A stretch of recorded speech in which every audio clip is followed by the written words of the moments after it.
Shut up and sit down. Hello. It's me, Mike from Scaly Models, and... Hello, it's me, Fox from Scaly... No, that's not right. And wait for it. We have the Festa. Hello, John. How are you? You all right, mate? How's it going? Look, Gutham's got all excited and everything now. No, that's just the angle of my camera. Oh, paint me like one of your French puffins.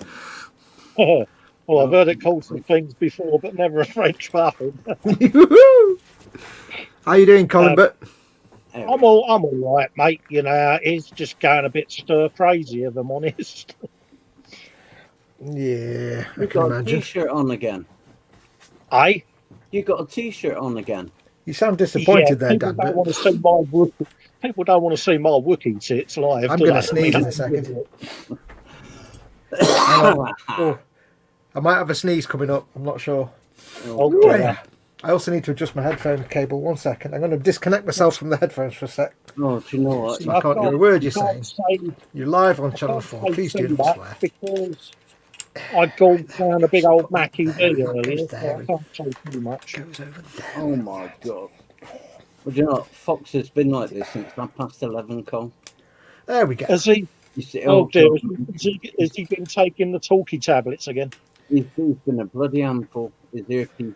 No, I'm just fiddling with my strings. Hang on. God damn it. He's been eating them blue M&Ms again, isn't he? Hang on. Oh. Do you know what? God. He's a handful. Yes, he's a handful. Nearly there. Oh, bless him. There we go. Right. Right, we're going to do a bit of chat. Yay. I ain't got chat on my Hello, system, Mama so Fox. I've got Scooby because I didn't want to create an echo by having YouTube on my phone open. So, All right, mate. Hello, Mama Fox. hello, Mum. How are you, Colin? I'm all right, mate. I'm all right. Fine and dandy, oh, mate. Yeah. How are you, Dad? I'm all right. Oh, thanks for asking. How are you, Guthorm? The Mogadon are kicking in now, thanks. Oh yeah. Oh yeah. See, Happy Colin, pills. Colin, Happy pills are great. Colin Fox was going to send me some tea bags, some Barry's tea bags. All right. Oh, it was him that didn't have enough postage, was it? Yeah, unfortunately, I sent some to you as well, Cole. But who knows that 4 tea bags and 3 stickers requires more than a single first-class stamp? Yeah, but you're stuck in 1992, aren't you? Where you think like everything's nonsense. It's like a tea bag and a piece of paper. It weighs a gram. Surely Yeah, that's. but nowadays you have big letters, different size letters. It ain't just first and second class anymore. Well, when I bought them stamps 2 years ago, that's all then. Yeah, when you bought them stamps, the king was still alive. God damn it. God damn it. I don't know. I was sold a pup by the post office fascists. Oh, bless you. How you both been anyway? All right, yeah? Yeah, fine and dandy. Yeah, good. all right, mate. I'll have a chat to you tomorrow, Cole, over what's been everything that's been going on in my life up to now. But yeah, no worries, mate. You know that. You know where I am, mate. I'm just gonna whiz up the chat because we've lost a lot of it already because of the amount of comments that's been put in. The first one I've got is Graham McRobert saying, "Where's the action man?" Well, he's here. He's led down now, so Yep. You can see him. Andy McLeish, you could probably use some armor. What are you doing up there? This probably all relates to previous comments, obviously. Hugh Gordon hugs Wendy. And Graham McRobert, me needs 100 feet of bridge. You got any? 100 feet of what? Bridge. Bridge. Okay. 100 feet of bridge. I think we've missed. I think we've missed some of the conversation there, haven't we? I think there's quite a bit of the chat been gone there. Graham Robert, Fox and Co. Sorry for the rant. I'm boiling with anger. We missed it, Graham. Okay, mate. Don't worry. Yeah, I know. He's been messaging me. Calm down, Graham, mate. Life's too short. Chill out, mate. Andy McLeish, of course I have, but 100 foot of bridge requires a platoon of men. Where can I get a platoon just like that? Looks out the window. Platoon of Jadoon on the moon. And I think it's all our patrons who are in the stream here at the moment. Marcus Broom saying good evening. Hello, Hi, Marcus. Evening. Andy McLeish saying hi to Marcus. Hugh saying this is not the place for vent and anger, Graham. Graham saying job's a good one. Plus some shiny gold involved if you could do it now. Alex Thorpe saying, is Festa back in the house? Well, there you go. Back in the house. He's back in the house. Yeah, hopefully be back at the bench next week. I'm going to have little 10 or 15 minute standings at the bench just to see where we get on. You're getting Guthorm all excited again. I know. No, I've been given the go ahead, so you know, as long as I don't sit, I'm all right. You could kneel. Yeah. Last time I did kneeling, I got stuck, didn't I? So There's two. If he kneels, that puts him closer to the under areas of cupboards, Dad. You know that's a bad it's idea. too much. It's too much risk involved. We like to keep him elevated up away from the under areas. Down where the wild things live, and also the small bits of plastic. Andy McLeish saying Alex Thorpe Festa is still matching up to his bionics. Last I heard, he was 85% efficiency. Yeah, Not far wrong there actually. He's still the horizontal chap on occasion. Festa saying hi, folks, and Marcus saying, hey, Colin, good to see you. Yeah. Hugh saying, evening, Colin. Festa's Rickshop, there's the Bionic Wonder. How do, Colin? Colin saying he's good. Just seen a comment by Dan, you'll get to it later. There's me saying it's the long running. Only because you're getting a wiggle on. Fox saying, good evening, one and all. Prepare your eye holes and listening ears. Pants optional, obviously. That could only be Fox to say that. Pants optional. Festa hugs you, big galoot.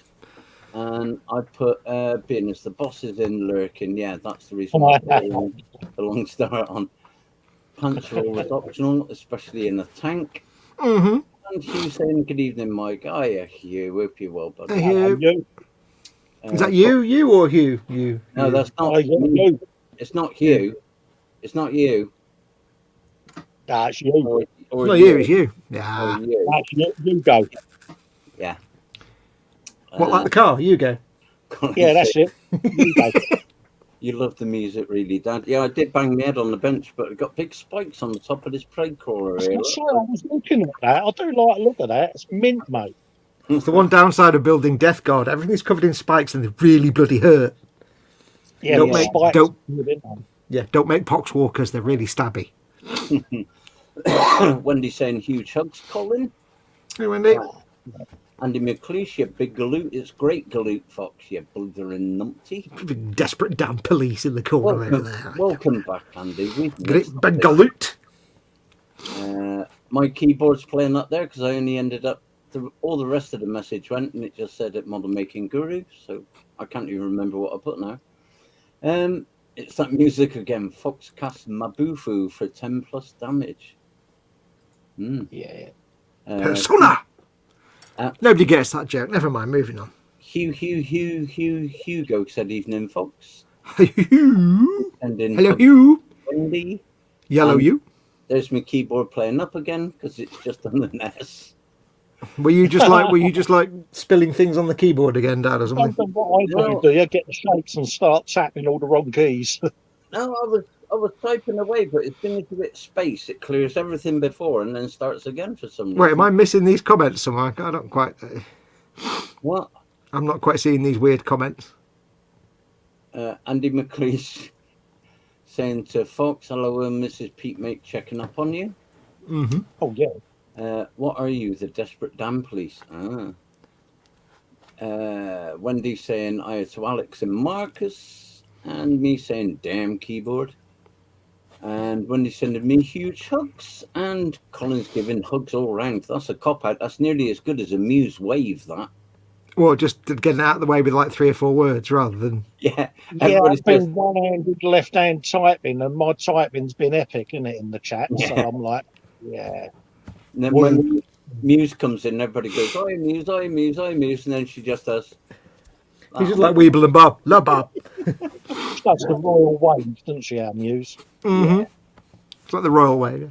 Fox saying, "Okay, now it's the punky stuff he doesn't understand." Yeah, I know, Matt. I don't understand it.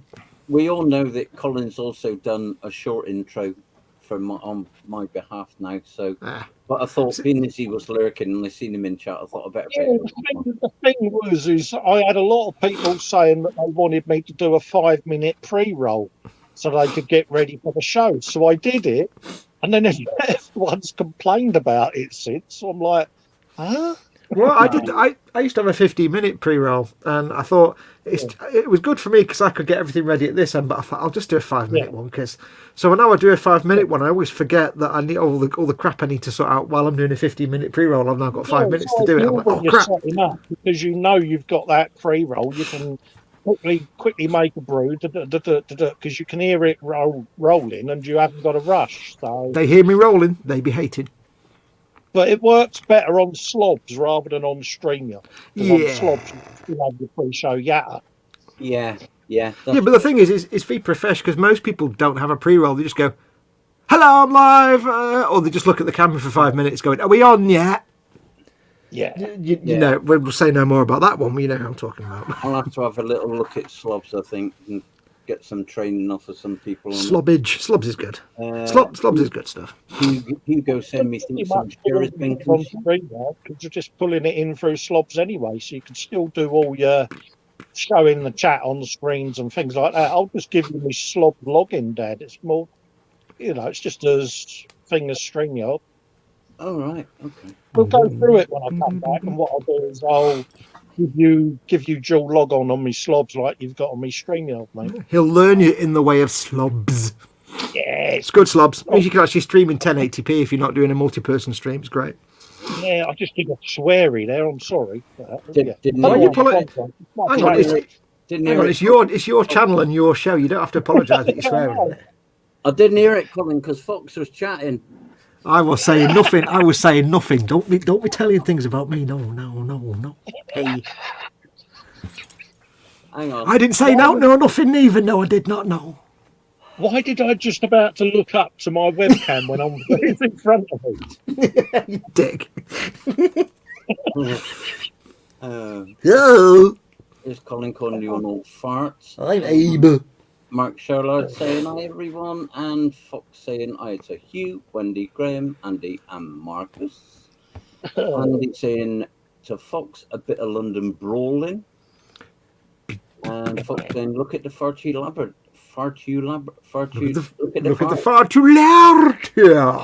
Popularity, yeah. I should be after that Mackie D, mate. Oh, that was a blowout. Hey, I'll tell you something. I've told you two, but we've learned something at home here today at Guru Towers. We've learned that if you give Mama Fox a can of Dr. Pepper and a straw, she wolfs it down, and then she does like the best burps in the world.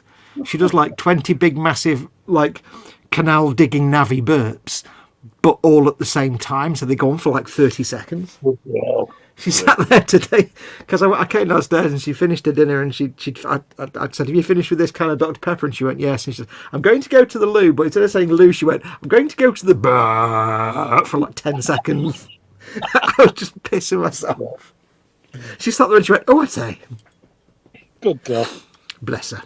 Evening, Edward. Edward has joined us. Hello, geez. Hey, Edward. I went wrong hand.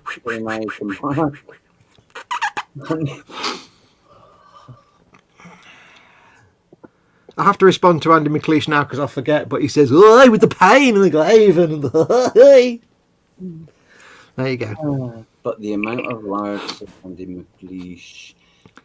You put me right off my stroke, Fox. I beg your pardon. Is that why you've changed the camera? Can you go back to the camera if you're doing that, please? Gone so hot in there. Hang on, Colin's lying down. You're stroking and you're getting hot. This is. Do I need to just go and? Did he just say he was having a stroke? Did I hear that? He said I put him off his stroke and he's a bit hot. I think you need to stop lying down when you're on telly, Colin. You're getting him all flustered. I'm so glad I got my t-shirt on. Yeah. Oh. You should be. Mark Sherrod saying Mr. Curves. From Wendy. Caleb's joined us. Hey, what's up, Caleb? Hope you're all having a fantastic day. Hiya, Caleb. Hello, mate. Andy McLeish saying Edward Leonard Squishies. And Edward saying hiya to Hugh. And Hugh, evening to Caleb. And Andy McLeish saying hiya, Mark. And Edward Leonard saying hiya to Andy. Andy saying hi to Caleb, and Wendy to Edward and Caleb, and it's all just hi, it's all down here, and it's when Edward saying hi to Wendy Squishugs. I'm going to say hi to Brian, even though there's no one in chat called Brian. Just why not? Yeah. Hello, Brian. Hello, Brian. What, Brian? Yeah. All right, Brian. James is in from JC Bricks and Builds. Everybody should now change their YouTube name to Brian, I think. There's a Man Yeti, Colin. Yeah, I know, Man Yeti. Mark saying, hi, Festa, you feeling better, mate? Don't they make spark plugs? Yeah, mate. You know, it's one of them. You know, life goes on. Pussy Galore's joined us. Evening all. Hope you're all well. That's his name for this month, by the way. Is that Daniela's new name, is it, this month? Yeah, Pussy Galore, mate. Yeah. Pussy Galore. Well, Fox knows all about pussy, doesn't he? I know. I have had much pussy in my... Let's move on from that one. Yeah. Panzer, hiya, Panzer. You're right, buddy. I was sent some pussy and I swallowed a lot of it. I was going to say something, and I'm so glad I didn't. It's not my channel. Yeah, I know. The reality suddenly dawned on me. Sorry, Dad. James saying, that's all right, Colin, I'm used to it. Are we distracting Dad? Are we distracting Dad? Good. I mean, what was you expecting? There's me and him on here. We don't shut up, mate. Poor you. Oh, dear. That was the bed that made the noise. That weren't me on this. Admit to your sounds, Colin. Don't be shy. James is saying, yeah, evening, Colin. Huge hugs. Hello, mate. How you doing, fella? And Fox hugs. And Pussy Galore saying, good to see you, Colin. Hope you're recovering well, mate.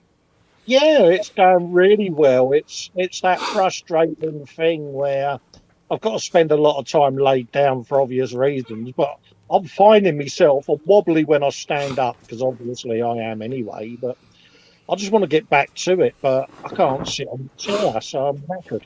You have been doing some little bits and bobs, haven't you? Little bits of scribing. Yes, I've had a little stand-up bits and done some bits and bobs and a bit of the Kashatria and things, but yeah, so yeah, I've been coming up with build plans, a lot of planning for builds.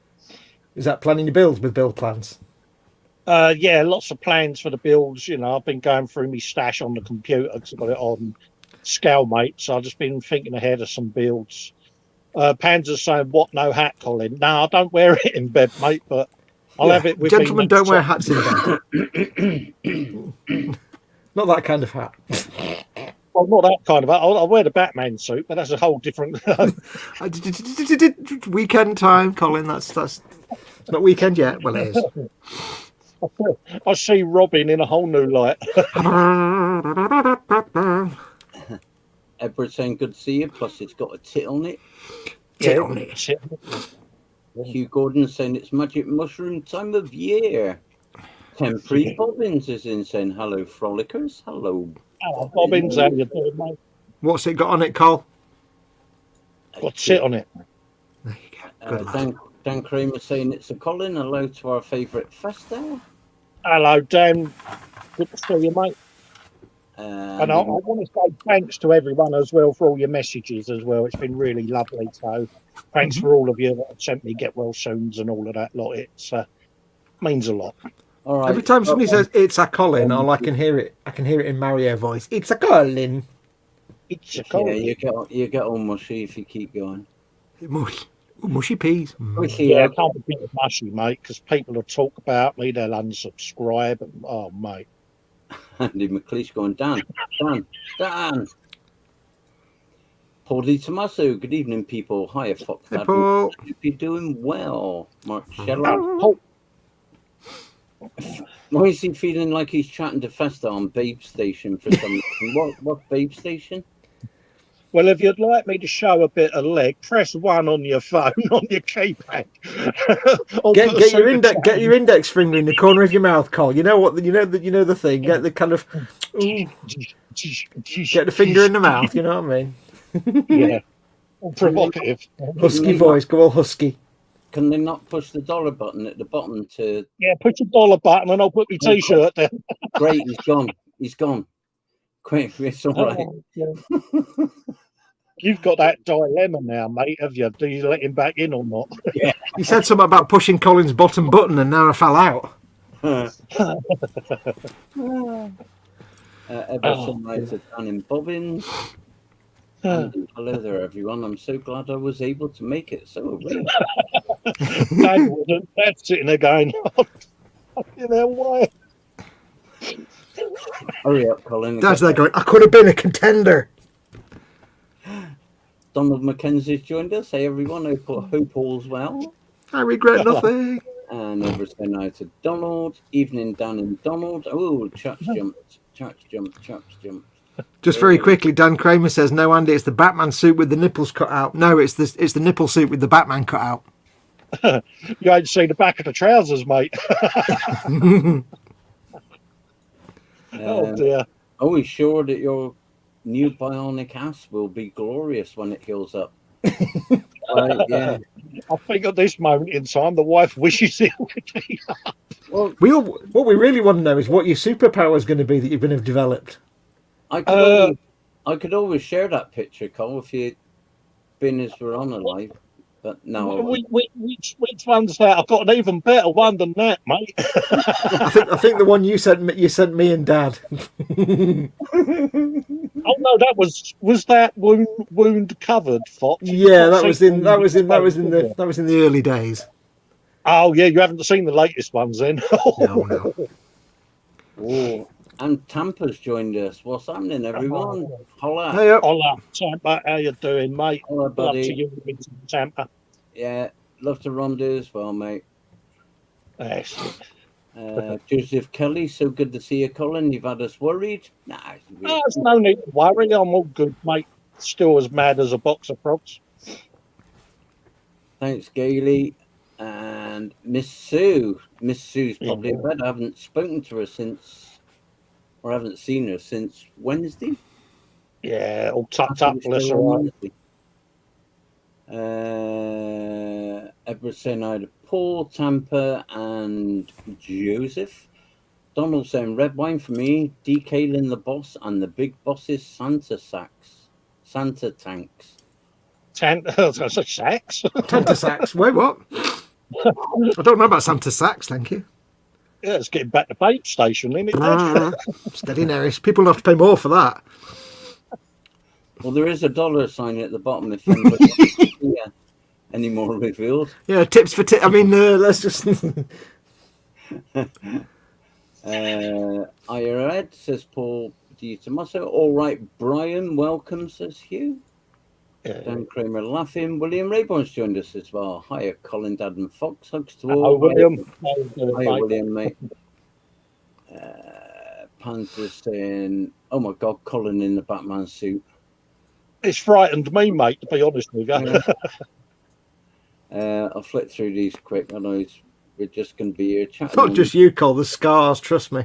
Ooh, sugar, it's jumped. Honestly, it's burnt in my retinas. I ain't going to sleep, mate. That's not your retina, dude. That's the bit of your brain that processes images. It's permanent. Spiddy Q8 as well. Hey, Spid. Hey up, fellas. Pop in while I get ready for bed. Hope you're okay, Cole. Cheers, buddy. Yeah, I'm fine, mate. I'm fine. Could bring us up a cup of tea on your way up. Could you spin? Oh, he's going to be. Oh, you'll make him angry now.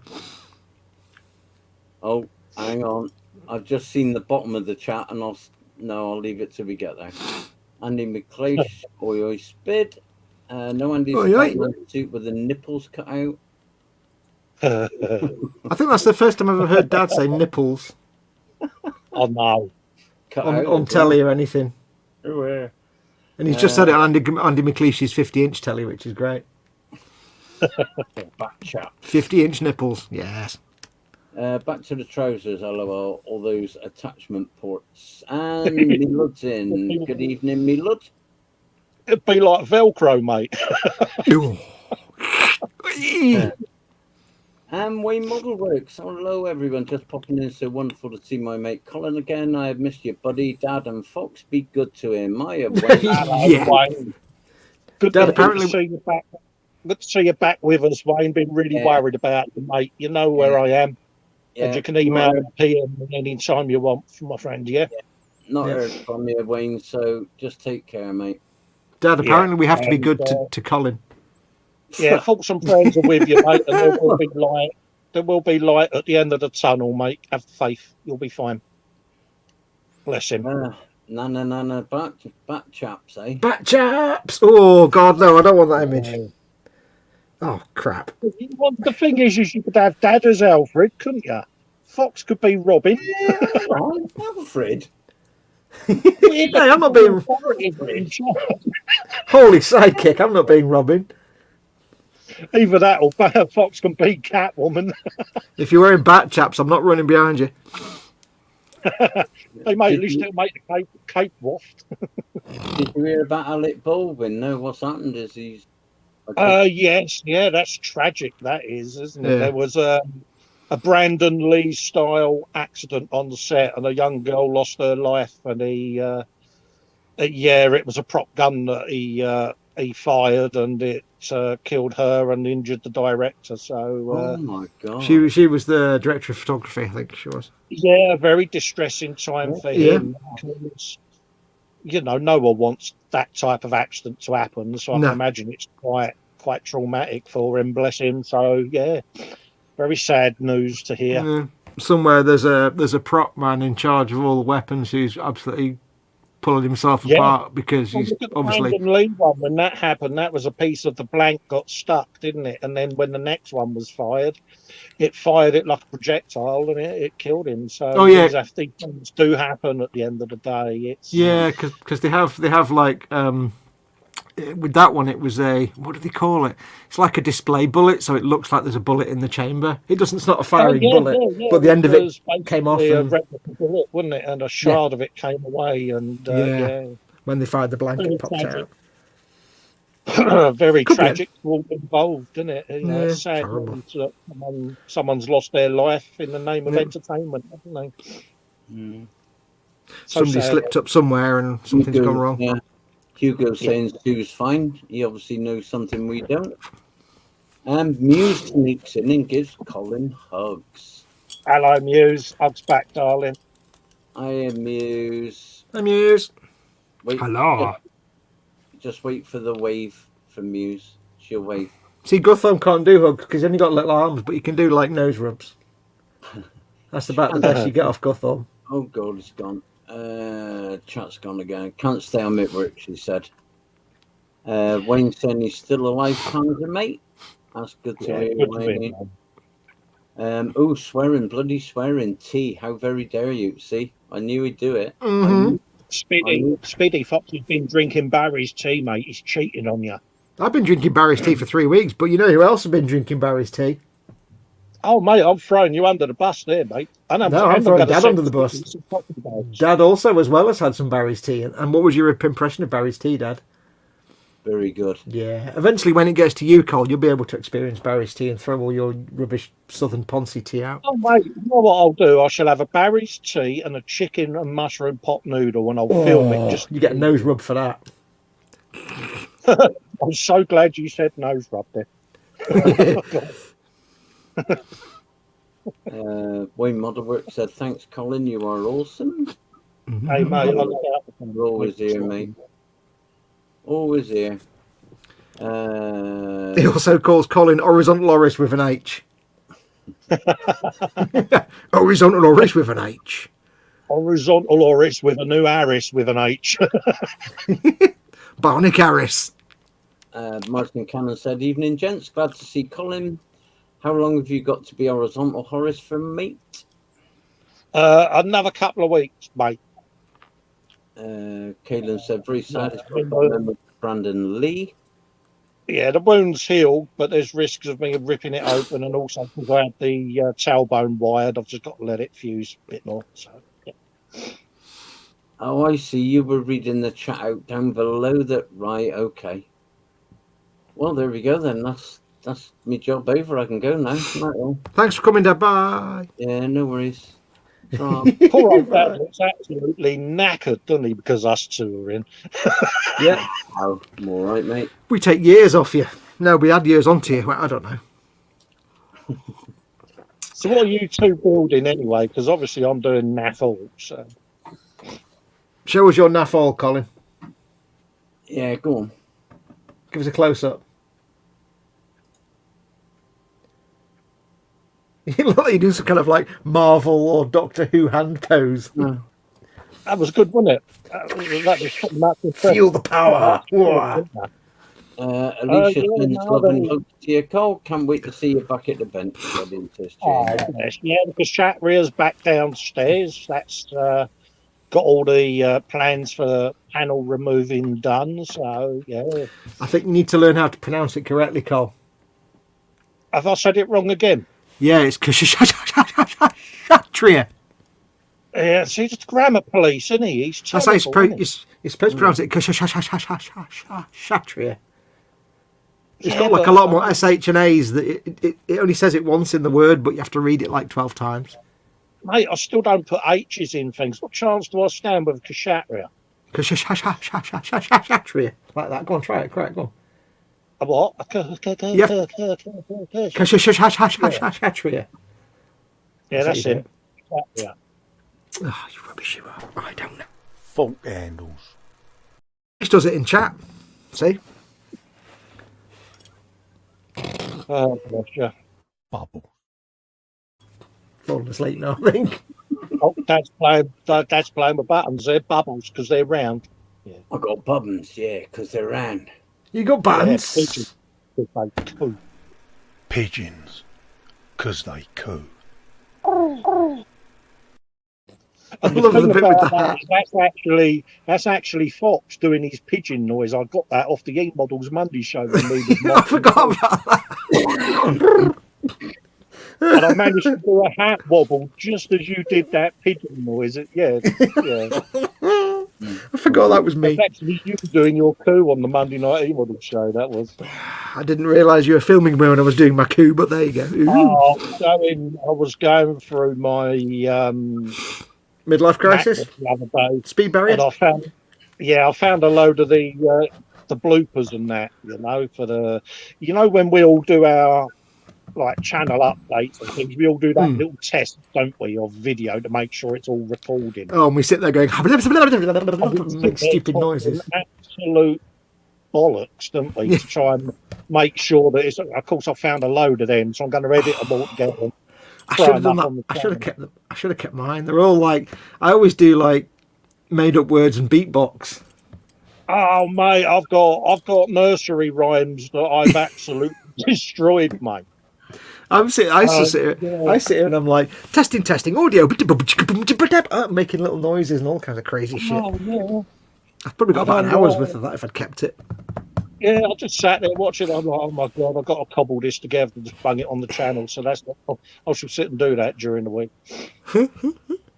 Yeah, that's just some of the mad things we do when we're trying to film. You're mad, you all. So what you been up to, Dad? What you working on? Nothing. Plagueburst Crawler. I don't like that. That is seriously a bit of sexy kit, that, mate. I like that. When that bit, the big gun that goes in the middle. Look at that one. Ooh, Dad, have you painted it red? I have painted it red. It shouldn't be red. It should be green, but I just had this inkling that you might have painted it red. That's that new red-green colour, isn't it? Yeah.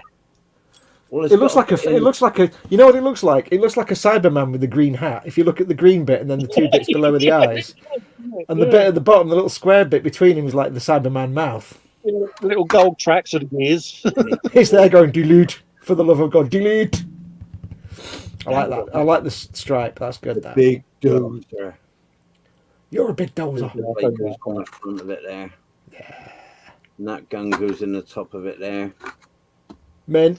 Because I saw earlier you've been buying paints for your Baneblade Fox, so that's ready to start, is it, Mish? Yeah, I've done. I've painted the dudes. I do like the dudes are now painted. Them. They're not brilliant. If you look at them up close, they're a bit. Because they're just they're just on the limit of what I can actually see and physically paint. Because they're a bit smaller than like Space Marines, so they're not brilliant, but they're all right. But yeah, I've got that one primed, and I've got that puppy primed. So if you put them where they're supposed to go, he goes in there like that, and he goes in there like that, and then he goes in there like that. You see, you've got dudes in there. I've just got to do all this shit now. I've got all this stuff to paint. Yeah. So yeah, they'll be getting painted hopefully in the coming weeks. Probably a couple of weeks it'll take to paint those. But I'm not doing anything like that. Together, did it? Eh? So it didn't take you long to get them together. So well, I built that one last year, but this one I just did every few lives. It doesn't take long to build a Baneblade because it's not a complicated build. It's a great fun build. Everyone should build a Baneblade.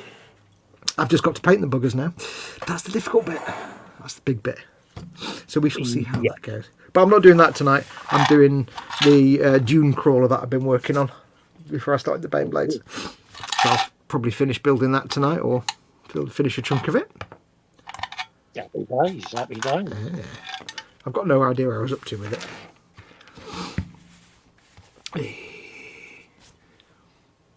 Dan Kramer says to you, Cole, make it a 6-hour mega blooper stream like Uncle Weevy, but more coherent. Nothing can be less coherent than Uncle Weevy. Yeah, I've got to go through all the drives and pull out all the bloopers and cobble them all together. You know, so there are some good ones.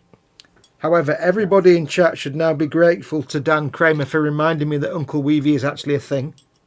Oh no! Yeah. So stay tuned for. Yeah, everybody liked it so much. There will be more Uncle Weevy streams, I feel. No. Please, yeah. And it's Dan's fault. Dan says, send me one and I'll build it, Fox. No. I'll tell you what would be good. Uncle Weevy and Craftsman. Oh. Combining Uncle Weevy. Oh, that'd be hilarious. Oh, Craftsman.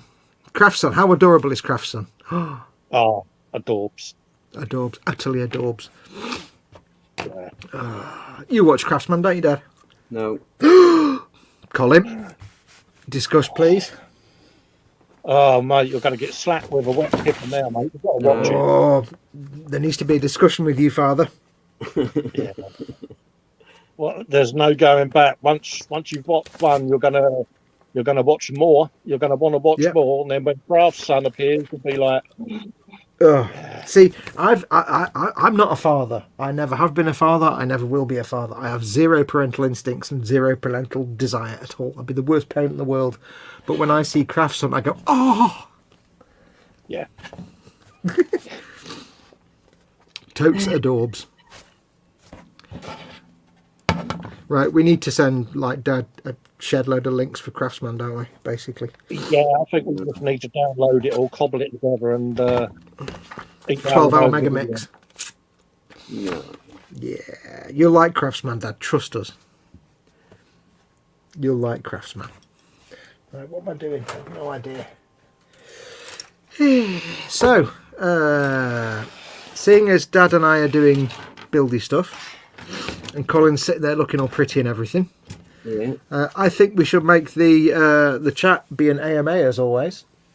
So basically, ask Dad anything. Yeah. Or me and Colin. But seeing as Colin's not building anything, you've got his undivided attention with him in the. What's that magic word, Colin? What's the magic word? The magic word. Yeah, it begins with T. Twat. Nah, turd. Oh, turd. Yeah. Oh, that one. Yeah, you haven't been a turd for a few days, have you? That's so playground, that is, though. Yeah, I know. It's so, isn't it? Lynn's in. Hey, Lynn.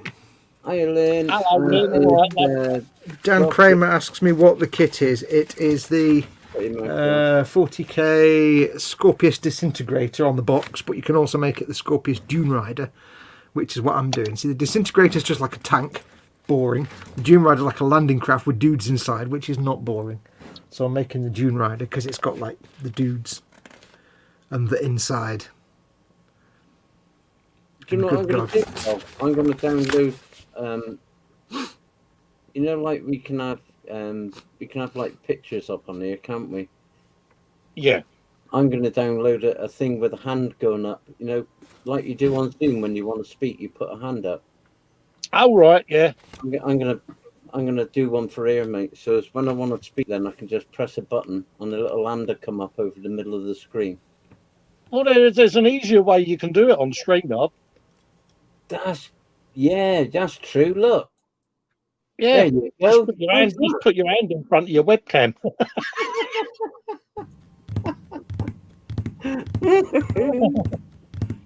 He's got to go. Got to go with the one. Hi, Fox. He's not speaking. Was I talking over you, Dad? I didn't realise. No, you weren't, mate. Good. No. Andy McLeish is saying, Fox, why haven't you timed Dad out for painting from the pot? Well, I haven't done one with what, sorry? Somebody was coughing over you there. Why haven't you timed Dad out for painting from the pot? Says Andy McLeish. It's a wash. It's a shade. Wash. Oh, it's a shade. He's allowed to. I'm just reading what he said in the chat because I've got it on my phone. I've just realised I can pick on me, Andy McLeish. Yes, you can point your finger at him, Colin, and say, "It's a shade, you numpty." It's a shade, you numpty. Give him the finger of duh.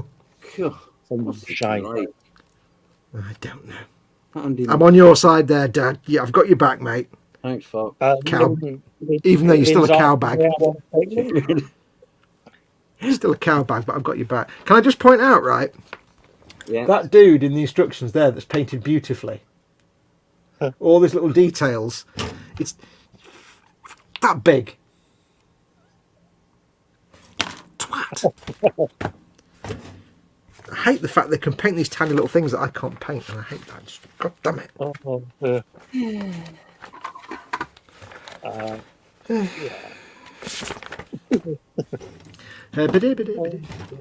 Bless him. What? Oh dear. Yeah, I'm feeling fine, Lou. Bless you. Thanks for asking, darling. Yeah. Hi, Lynn. Hey, Lynn. Hi, Ross. Hey, Ross. Yeah. Ninja. Where's the what? Oh, there they are. Herp-a-derp. Got nowhere to put my bits. Aye, that's what she said. I'll put my bits over there. Yeah, that's out of the way. I'll put them bits in that box.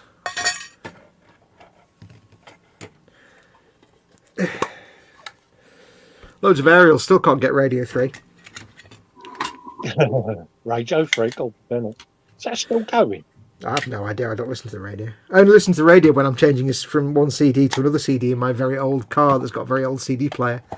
Because Last it's time old. I listened to the radio, it was Steve Wright in the afternoon, if I remember right. He's still on. Is he? Yeah, he's still on, mate. Last time I listened to the radio, genuinely, it was like John Peel or something. And we got a new song now from these lads in such and such a place. Very good indeed. Or who was that man? Who was the Manchester guy that did all the world music stuff on Radio 3? I think was it Mark Radford. He's like, hey, next up we've got Ngeli Bambino and his Blue River Bandits with the Sound of Africa. Oh, that was Terry. Terry Christie. Terry No. Christian. No, it wasn't Terry Christian. I don't think, was it? Yeah, Terry Christian was all. Terry Christian. No, Terry Christian was all club stuff and dance stuff, and he was. It might have been. I don't think. I don't know. He asked us. You tell him, and then he says, "No, it wasn't." Nah, I don't know. It doesn't seem. It doesn't seem. You could be right. It just doesn't feel right. If you know what I mean. Terry Christian was more like. To me, I don't know. It was more like your clubby stuff. Could be wrong. Welcome to the club scene. IR. Yeah, no, this was like world music, like African stuff and weird tribal things and cultural goodness. Craig Charles, like, you know. Hey, no. Yeah. Hey, now. Don't be a divvy. Is that Craig Charles? It was his fault. Hey, now. Do you know? Hey, don't do that. James is heading off to bed now. Good night, James. Take No, care. James. Jabel.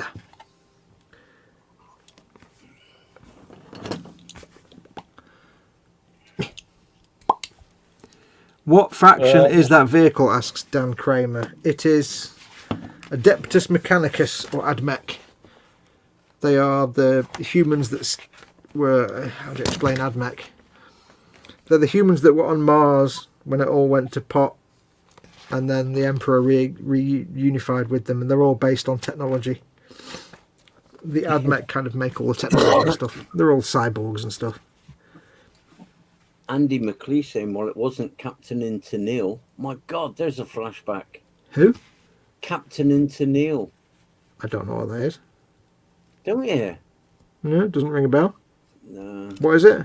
You were listening to all your Jean-Michel Jarre. That was my bag in the 80s, man. Jarre and Vangelis and that kind of stuff. Bit of ELO. Can't go wrong with a bit of ELO. And nothing wrong with the ELO at all. Exactly. I agree, Fox. Totally with that one. Colin's like, you what? Don't you dare. What kind of two-tone is that then, eh? Yeah. I think I can only remember one of those, which was Mr. Blue Sky, and that's it.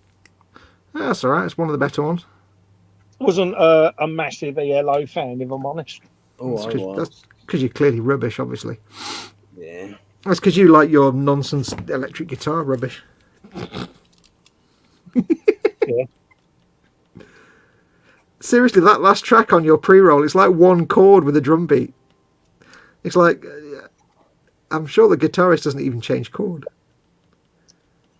Don't think he does, mate. I got it off YouTube Library because it was copyright. No. Oh, yeah. Because, as you know, yeah. Oh, yeah. So I just found three tracks that, added up would be exactly 5 minutes. So that's what I ended up with. 5 Minuten, das ist richtig. Oh, I like the... Ow! Was that a stabity? Oh, not quite. I like the first one. I understand the first one. Yeah. I could just have that looping. But... Oh, look. Oh, lamekins. Hemoglobin. Oh, There's hemoglobin. bless you. It's one of those little stabularities that doesn't hurt now, but in the morning it'll be the most painful thing in the world every time I touch anything. Oh, you got Patty Watty on Fummy Wummy. Oh, yeah, right under the nail as well, like I've been tortured by some kind of SS Obersturmbannführer. Oh, but I won't tell him anything. I won't tell him nothing. Hello, my computer pinged at me. Why? no, What? it was me. It was Was me. it you? Oh, okay. Yeah, it's just turning my volume down a bit. What? Hey? Andy McLeish said Motorhead, Metallica, Blood, Stabity. Absolutely. Actually, it's getting a bit throbbity now. Oh, Yeah. Oh, excellent. Oh, do you need a splint? I need an ambulance. I need an ambulance. Ambulance. What's he saying? Stick a bit of salt on it, Pop. I can't imagine that would hurt at all.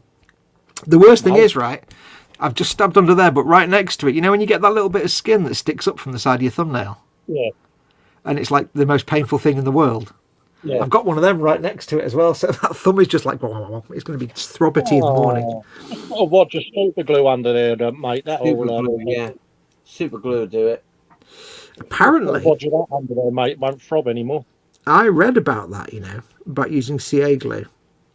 Hmm. And while it's true that it was intended originally for medicinal usage, or one of the purposes, the thing I was reading says, however, that doesn't mean you can just jam any old super glue into the wound. No, it's got to be medical Because grade. Yeah, Absolutely. not all CA glues are biodegradable. Some of them just become little fragments and break off and go into your bloodstream and cause clots and you die. So probably best you don't stick a bit of any of your Bob Smith Industries super glue into your gaping wound anytime soon. It might not do you any favours. Yes, Edward. IPA will do it. Oh yeah, that Yeah. wouldn't hurt at Yeah. all. No. Yeah, a bit of that TCP that your mum used to put on cuts that made you fly through the sea. God, Well, having yeah. said that, I've got a shitload of Dettol under the bench. So.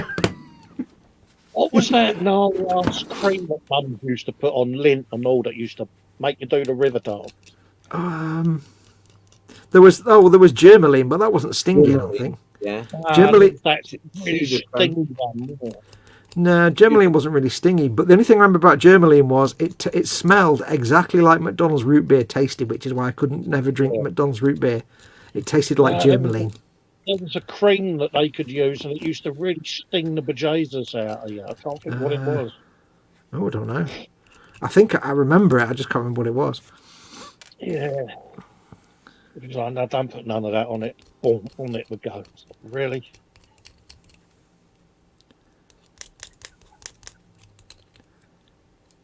You know what's in my head right now? And put some iodine on it. Yeah. I'll just go to my iodine cupboard. Yeah, that'll make it smart. You'd know. Oh, then, yeah. wouldn't you? Put some uranium on it. Yes. If you rub it anywhere near close to Colin's ass, he's got a bit of iodine left over. Near to close to Colin's what? Sorry. Ass. Oh God. Dear. You sure to have a bit of iodine left over somewhere there. Might pick up some morphine.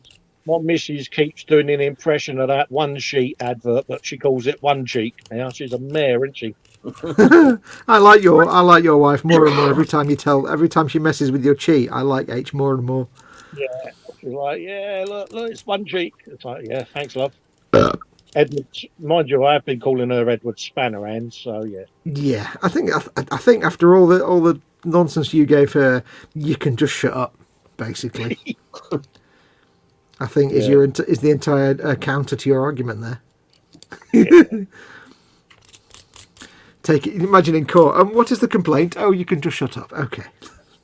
Yeah, could you imagine the divorce hearing, the reconcile? But what started it? She keeps calling me One Cheek. Hey, what? What? Yeah. Well, he calls me Edward Spannerhands. The court fines for the plaintiff, and the husband is sentenced to shut up. Yeah, 30 years in the tower. Shut up. Deal with it. Oh, yeah. We know our place. Oh, absolutely. See, I'm not married, and I know my place. Oh, yeah, she said, just because you're laying down in bed, she said, don't mean to say that I don't have to beat the shite out of you. I was like, yeah, Yeah. right, love, I know my place.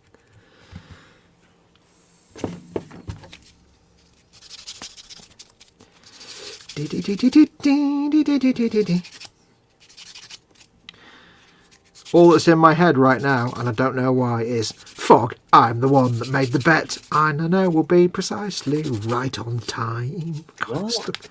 Around the World with Willie Fogg, it's stuck in my head again. I've not watched it for like about a month, and it's still stuck in my head.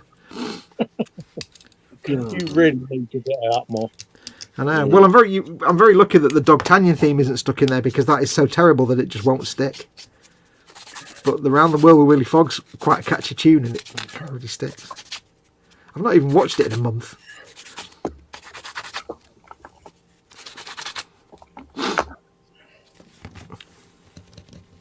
Marcus is saying, got an early morning. Great to see everyone, and good night. Night, Marcus. Thank Good you. night, dude. Catch you later, Marcus. Jabella.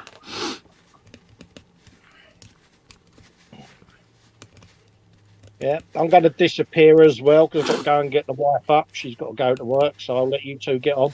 All right, ladies. All right, mate. All right. Nice to see you, buddy. Catch you Sunday, Dad. Yeah, I'll have a catch up with you tomorrow, Carl. Yeah, all right then. Or today. All right. Yep. All right. Take Catch you care, later, Carl. Jen. All Big right. hugs, See you buddy. later, chat. Ciao, mate. Thanks for Bye. on messaging. Catch you soon. Bye. Ciao, mate. Ciao. Right, now talk about it now. Yeah, talk about it now. Here we go. Twat. Not really. He's gone. Ah, bless him. Nice to see him there. Yeah. Nice to see his spirits up. Oh, yeah. Wait, what? I thought the camera was pulled up higher than that.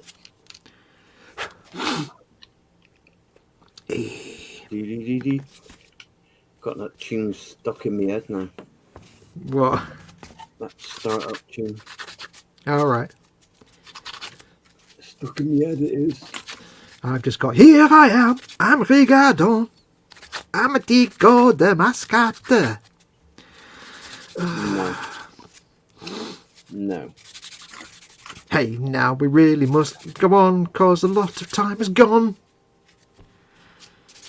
We must be ready to go. I will stop singing it. Okay. Everybody needs to go and watch it, obviously. But also that everybody needs to go and watch Rumpole of the Bailey as well. That's my thing at the minute. Brilliant. I used to love that. That is my thing at the minute. I'm working my way through. I'm on season 3 at the minute. Are you? They're only little. They're only like 5 or 6 episodes a series. So Yeah.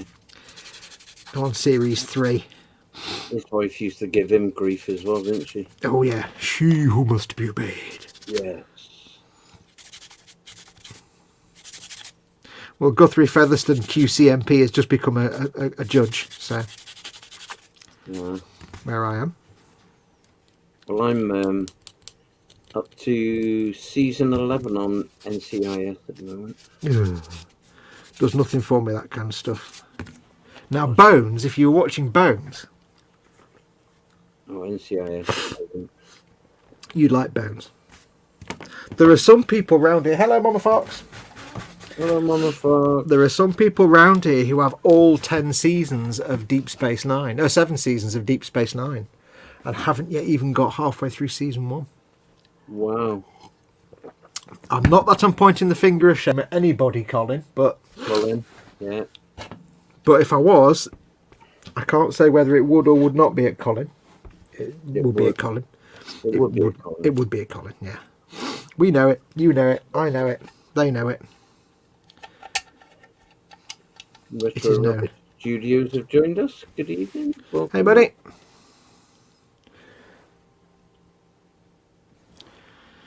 Which way is this going now? This is going that way? That doesn't seem... Oh, yes, it does. Fog, I'm the one that made the... Oh, stop it.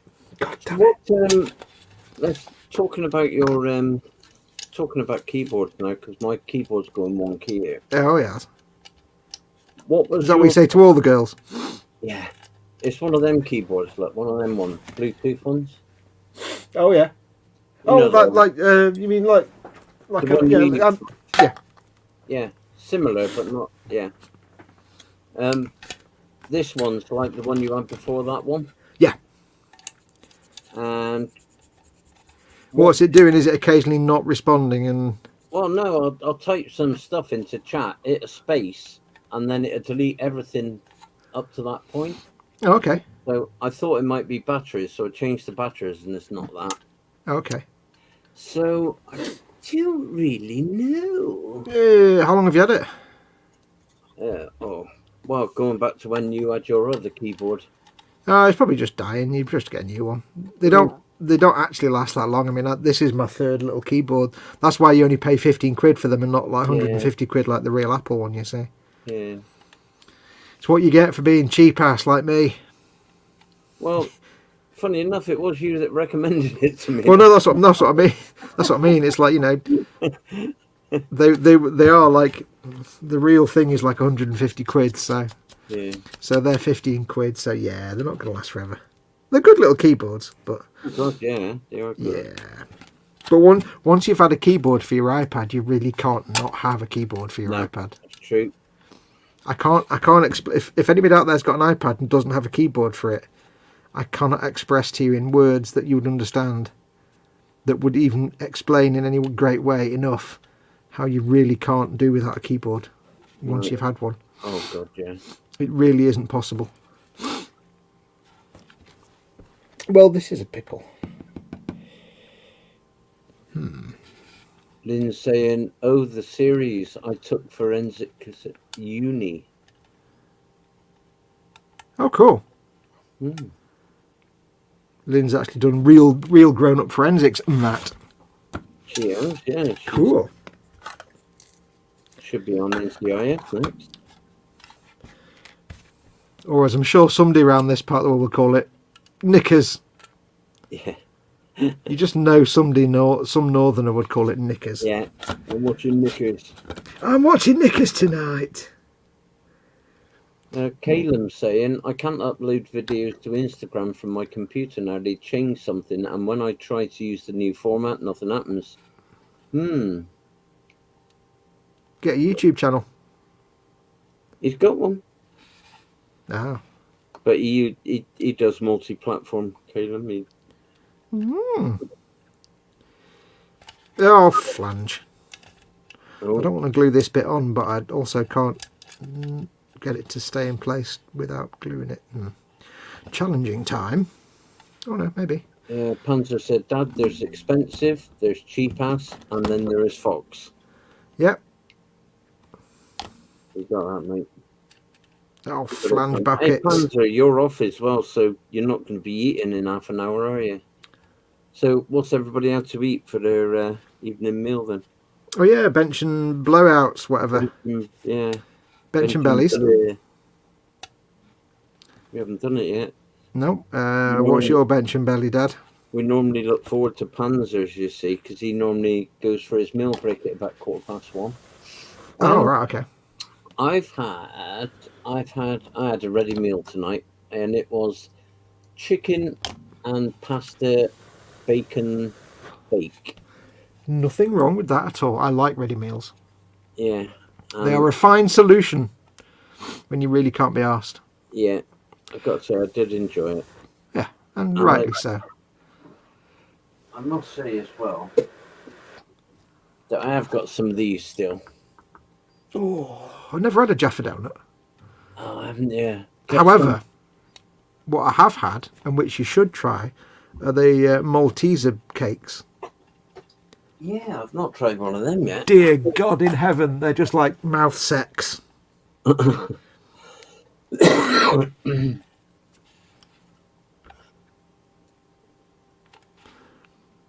really are. And They're he just- said, okay, wait. You let Hodgkins loose with his bug theory. Great, woohoo. I was right. King of the lab. King of the Lab, that's a Bones reference. Yes. Yeah.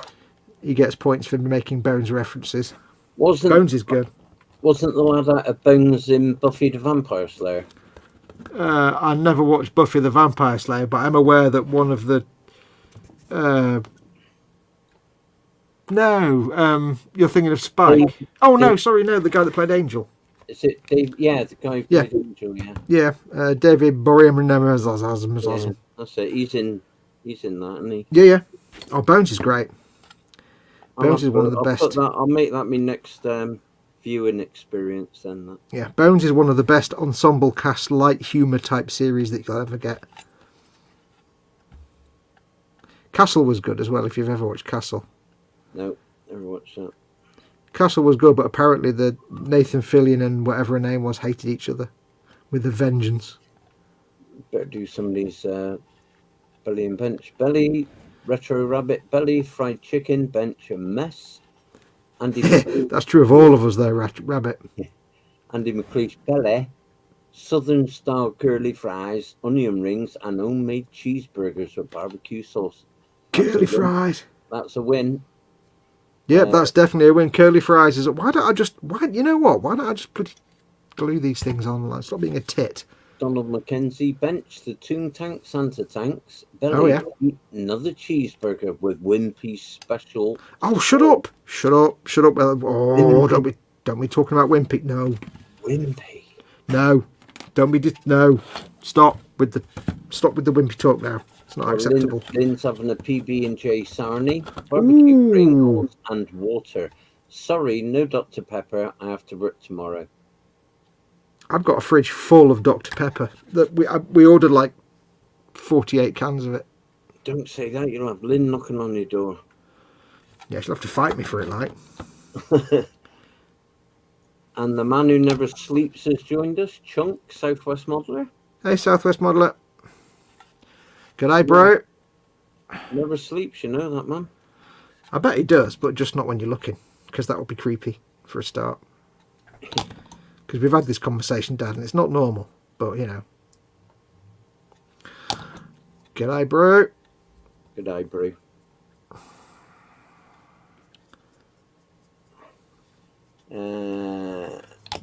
Retro Rabbit said I couldn't say fried chicken for both belly and bench, even though it's true.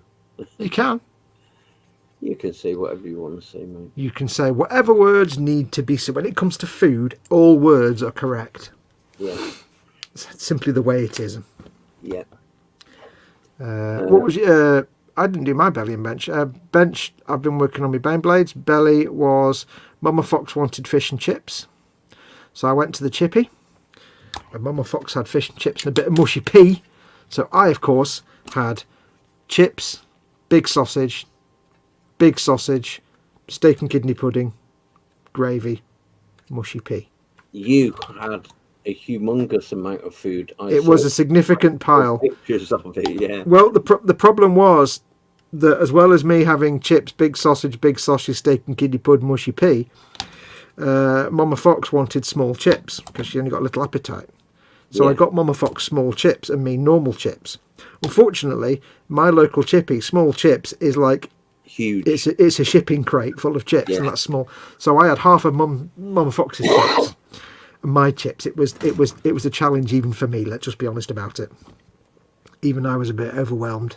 I ate it all, but dear Lord, there were consequences.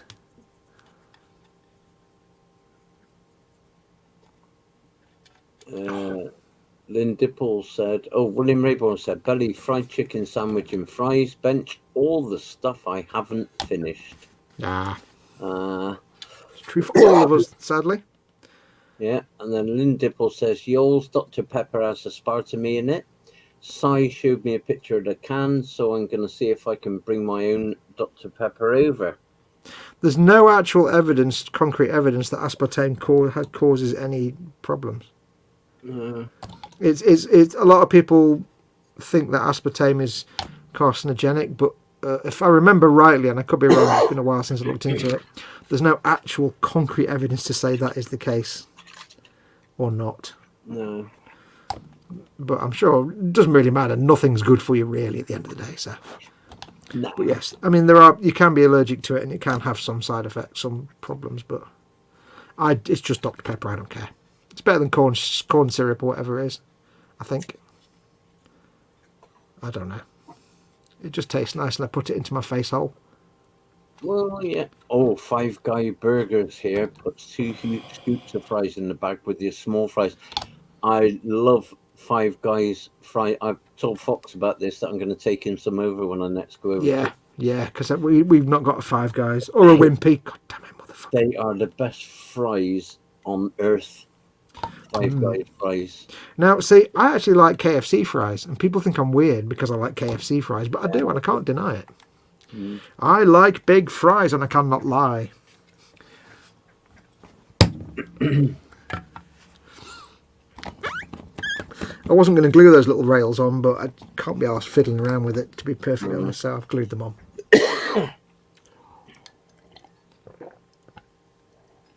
And in Castle was a blast. The Castle was good. Yeah, the funny thing about Castle was it was hilarious and it was really good, but it ended because pretty much Nathan Fillion? Nathan Fillion, the lead actor, and whoever the woman was that played the lead, his wife, they absolutely hated each other in real life, like with a vengeance. They played husband and wife, but they just absolutely hated each other. And it just kind of fell apart. She walked out, apparently. But that was a great series. It was fantastic. Chunker said, KFC fries, I like them as well. Now, are you on the new KFC fries or are you on the old KFC fries? Well, isn't Australia like still in 1986? That's what I'm thinking. They are. Yeah, because in Australia it's still like Scott and Charlene and Yeah.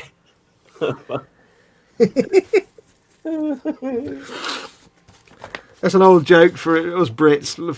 I don't know why, but like we always, when we used to watch Neighbours as kids in the 80s, we always got the impression that Australia was like 10 years behind in kind of fashion and stuff. Because it's always like, wow, we wore those 10 years ago. The police said, sounds like a sugar high, I think, Lynn, or what we could call it sugar. What we would call it a sugar high. Also sounds like you could have a low tolerance to it. Yeah, Lynn said it gives her tunnel vision, and she got dizzy. All right, no, it could be. I mean, I'm sure it. I know it can have an effect on some people. Yeah. So some people, there's a lot of people think, oh, we can't have it because it's carcinogenic, and it's like, well, there's not much evidence for that. But yes, some people can't tolerate it. I can't tolerate it. William Rayborn said, now I'm hungry. This is correct. I'll be back in a little bit. Okay. Here I am. I'm a rigadon. I'm a tico de mascate. They have new fries. Oh, right, you're on the new ones then. No, I don't like them. Wait, I don't know what are the new fries? I mean, KFC fries to me are the ones with skins. The skins fries. Yeah, that's the new ones, isn't it? Oh, they're all right. I mean, it doesn't really matter. When they turn up, they're cold because my local KFC is staffed by morons who forget half your order. Last time I placed an order with KFC, they forgot half of it, and obviously it's normal for someone to place an order for 3 bags of fries and 1 mashed potato. Idiots. And not actually order any chicken. Yeah, that sounds about normal.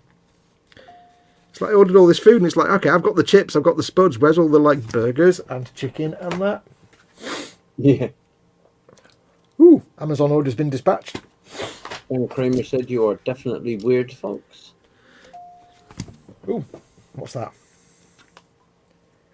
My other Amazon order has been dispatched. Awesome. Oh, good. I placed an order today. It's not very exciting. Just for order for some socks. And I thought, I'll get 2 packs of this, like a pack of 3. I'll start again. It's a 3-pack of some socks. And I'll get a pack of those. So I pressed the how many do you want? And I said 2. And then I said buy it now. And it said, there you go, you've ordered 1 pack. Okay, I'll place another order then, shall I? Fine. Fine. And I had a bit of an adventure last night on the internet. Oh, did you? Not that kind of adventure. Don't get too excited. You can sit back down again. Yeah. Basically, for the last... How can I put this? For the last 3 or 4 years, I've had this memory of being very young, and it's a memory of certain pictures. One of them is, they're both like black and white line art, and I don't know where they've come from, but one of them is basically a cartoon like kangaroo. It may or may not have boxing gloves, but I don't know. And I can't see it literally, but I can see the essence of it. And one of them is like a wolf or a character like that, but wearing like a waistcoat with a crumply top hat. Yeah. And in the background is like a lopsided house. Like a real small, like a kid would draw a house, but it's like got a top floor and a bottom floor and they're kind of at a funny angle. And I've had these images in my mind, and I know that for a long time, I've had them for quite a few years, and it's like I've had this like they appear in my mind, and I've known it's probably from some storybook when I was a little kid. And it's just like a vague memory, and it's just bugged me for like 3 or 4 years. And every now and then, when I remember to, I'll go on a bit of an adventure on the Googles, and I'll just see if I can find what they were, because there was something else I found about 2 years ago that I remembered from when I was younger. And I Googled it, and I just put in the words relating to it that I could think of, and I found some of the book I was looking for. And I couldn't remember what the book was called or whatever it was, but I found some book I was looking for based on rough descriptions. So it's quite cool. But anyway, so I've been every now and then, like once every couple of years or so, I'll go on a bit of a Google search and try and find out what they were, just to see if I can refresh my memory. Because it's in there, and it's like, is it a real memory, or is it just? I don't know. Am I getting the? I don't know what it is. Anyway, after many years of trying to find all these things, trying to search in vain, never ever found anything. And last night, I was just before I went to bed, I thought I'll have a bit of a something made me think of it, and I had a look around. And I don't know what it was, but I was like doing my searching last night, and something made me think of Brer Rabbit. Oh yeah. And Brer Wolf and Brer Fox, all those the Uncle Remus stories and stuff. And I'm like, I don't know where that came from, but I started doing searches. Nothing was leaping out at me, and I'm like, okay, nothing's working. I don't know what that was. I don't know where that thought came from, but nothing leapt out. So anyway, I thought, well, screw it. I've got to go to bed soon, so I'll just go and brush my teeth, and I'll, get ready to go to bed. So I had a cup of tea, and I went and brushed my teeth. And I'd been searching for about an hour and I hadn't found anything. And I thought, you know what? I don't think I'm ever going to find out what this picture was. Because I've spent, so many hours searching through like vintage 1960s children's books and storybooks, and none of it ever came. I was like, I'm never going to find out what it was. Doesn't matter. Never mind. I'll never know. Okay. So I went off and brushed my teeth, and I came back. And I thought, I'll just have one last little search. And I put in whatever search words I put in. It must have been that specific combination of words. And when it loaded the page, the third picture along hit me in the face like a 2-ton truck. I'm like, oh, that's the book. I just instantly saw the book cover and was like, that's the book. That's where I've seen these pictures, or some of them, I think. And it turns out that they were Enid Blyton Brer Rabbit stories from 1976 and 1977. Yeah. And I don't know, it was just the cover, so I don't know where the kangaroo comes. I don't think the kangaroo comes into them, but so I've ordered them. I've ordered the books just to they're only like £3 or £4. I'm like, I'm going to buy them. I don't know what it was. It's like a little memory in my brain that's been burning away for years, and I'm like, I need to see these pictures again. Oh. Because I think it would be, and I realised this the other night, it would be the earliest thing that influenced my cartoony style would be these pictures in this book. Cause it's like, I remember a Brer Wolf wore like a waistcoat and a cravat, and he had a floppy hat, and it just kind of took, and then I realised these would have been the first time I'd seen like silly animal characters, and it's probably where my art style came from, was influenced by. So I thought, I'm going to buy them.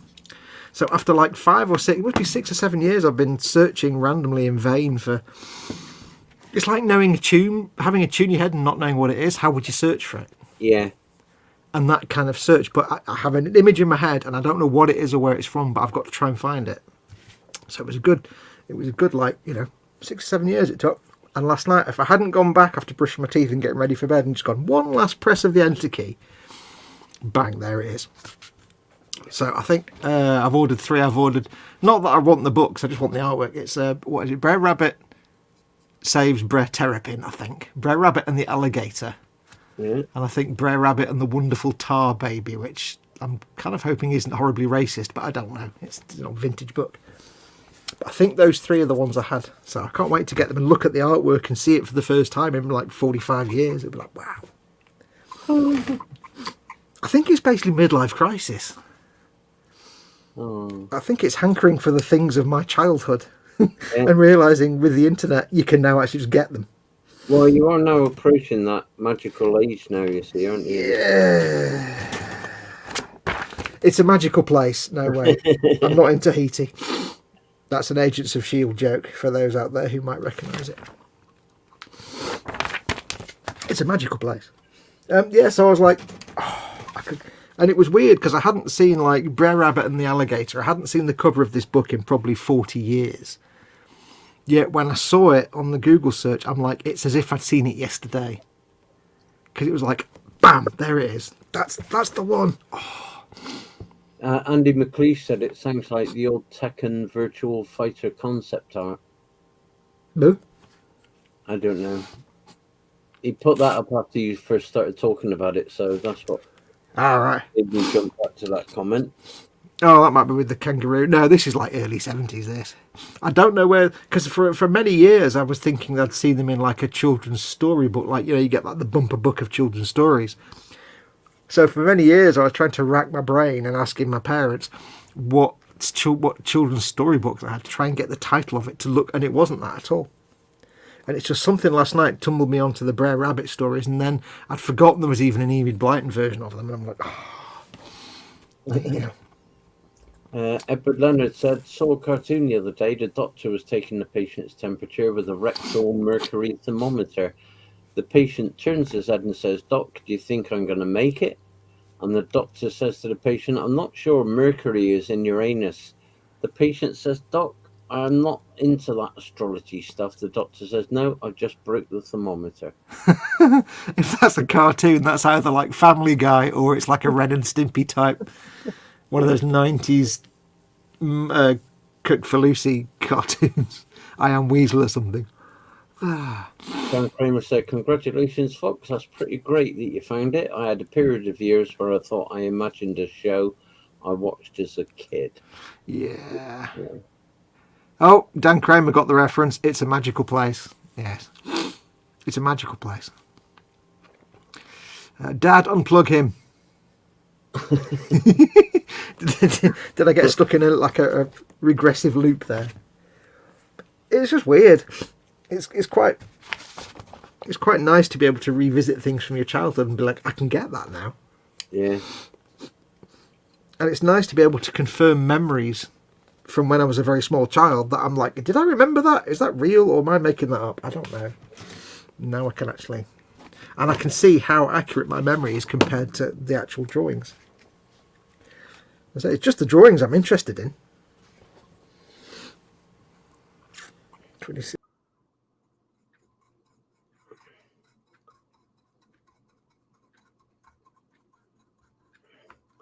Oh, he's gone.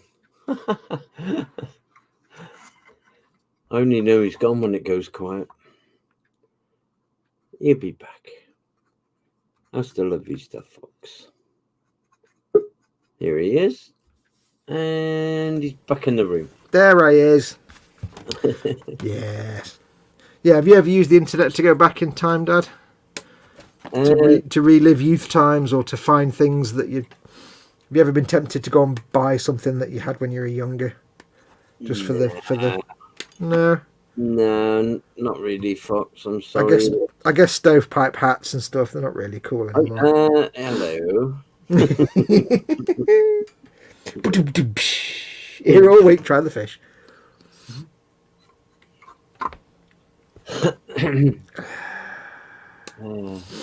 Yeah, Retro says internet nostalgia hurts the wallet. Yeah, it certainly does. That's probably why I'm sitting watching like Dogtanian and Willy Fogg and stuff, or really just because it's like going back. Yeah. But now I've not got the hassle of being a spotty teenager or anything, all the stresses and strains of being a youth.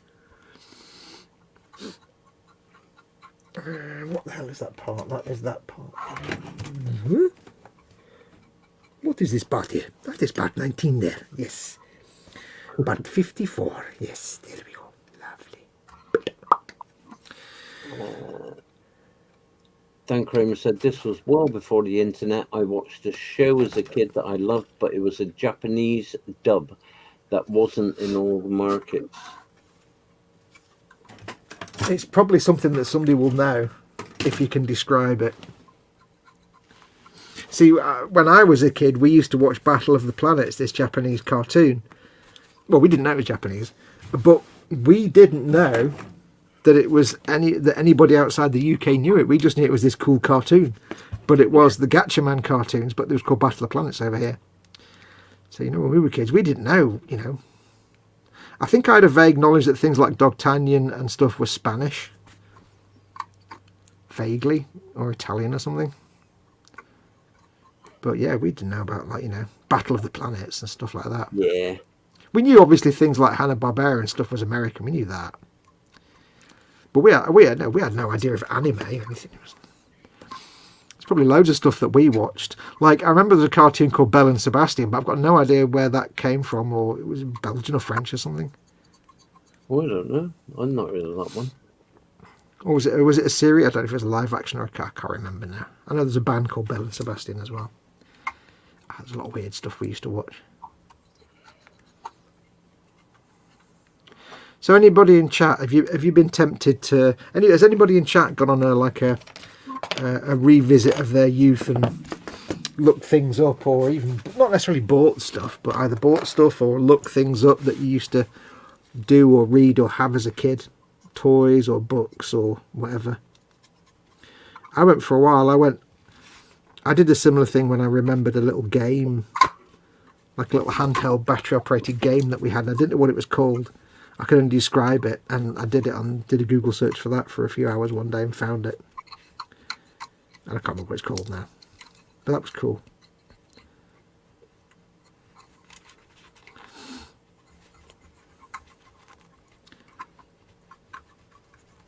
What do you get nostalgic about, Dad?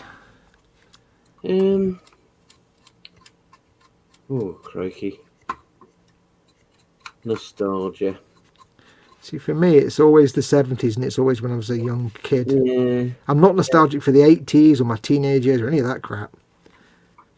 No, I get quite nostalgic over me military days and Your army days. yeah. Yeah. You know, just you yeah.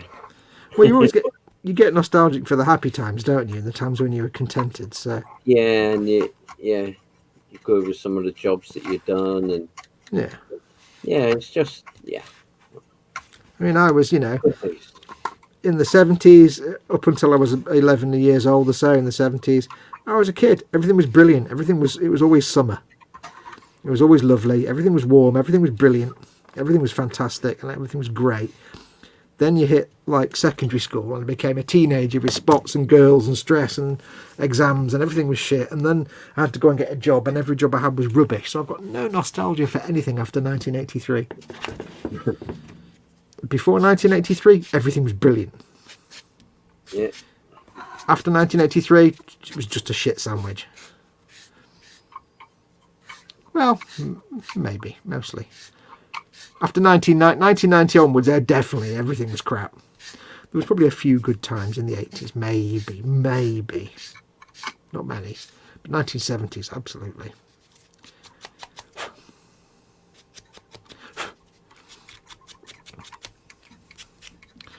Not that you could tell us about any of your adventures anyway, because you'd have to kill us all, probably. All secret stuff, wasn't it, I bet? Yeah, I've told that many Yeah. stories anyway. It's just knowing where to stop. Yeah, we'll listen to stories all night long. Don't worry about us. It shuts me up for a bit. So what are people in chat nostalgic about? Have you gone so far as buying anything to relive it? Tell you what I do miss, and I've thought of this quite a bit, is the old ZX Spectrum. Yeah. And for all what computers are now and what they can do, I mean, at that time when the Spectrum was out, I mean, it was the be all and end all, wasn't it? It was. Oh God, yeah. You know, it's. You spend hours just typing in a program just to play Hangman. Oh God, yeah, absolutely. I mean, we had my brother got a ZX81. Oh yeah, I had that one first off. 50 quid that was. When it Yeah, came. 1K. Yeah, 1K in memory. Wow. He got a ZX81, but then I got a few years later. I got a Spectrum 48. Oh yeah. ZX Spectrum 48. I had 48K. With the RAM pack. Did you get it? I think I got a RAM pack. Yeah. Yeah. And to me at the time, like the most amazing game was a game that I can't actually remember the correct title of, because on the cassette I wrote Lotus Esprit Turbo Zoom Thingy, because it was a copy on a cassette. Yeah. But basically, you drove around this like city, and I think you were like you had to crash into these bad guy cars to stop them. They were like drug dealers or something. But basically, it was all like just black and white, and you had this little car, and you just navigate it around the streets, and it was dead simple. Little pedestrians walking up and down the streets, and it was all black and white, and I think it was like Lotus Turbo Esprit Challenge or something. It was. Yeah. But to me, that was super realistic. That was like the most. The fact that there were pedestrians walking up and down the road that you could run over at pedestrian crossings, or they go across the crossings. That was like mind blowing for a 13 or 14-year-old in the mid '80s. That was like trouser tent time. It was super realistic.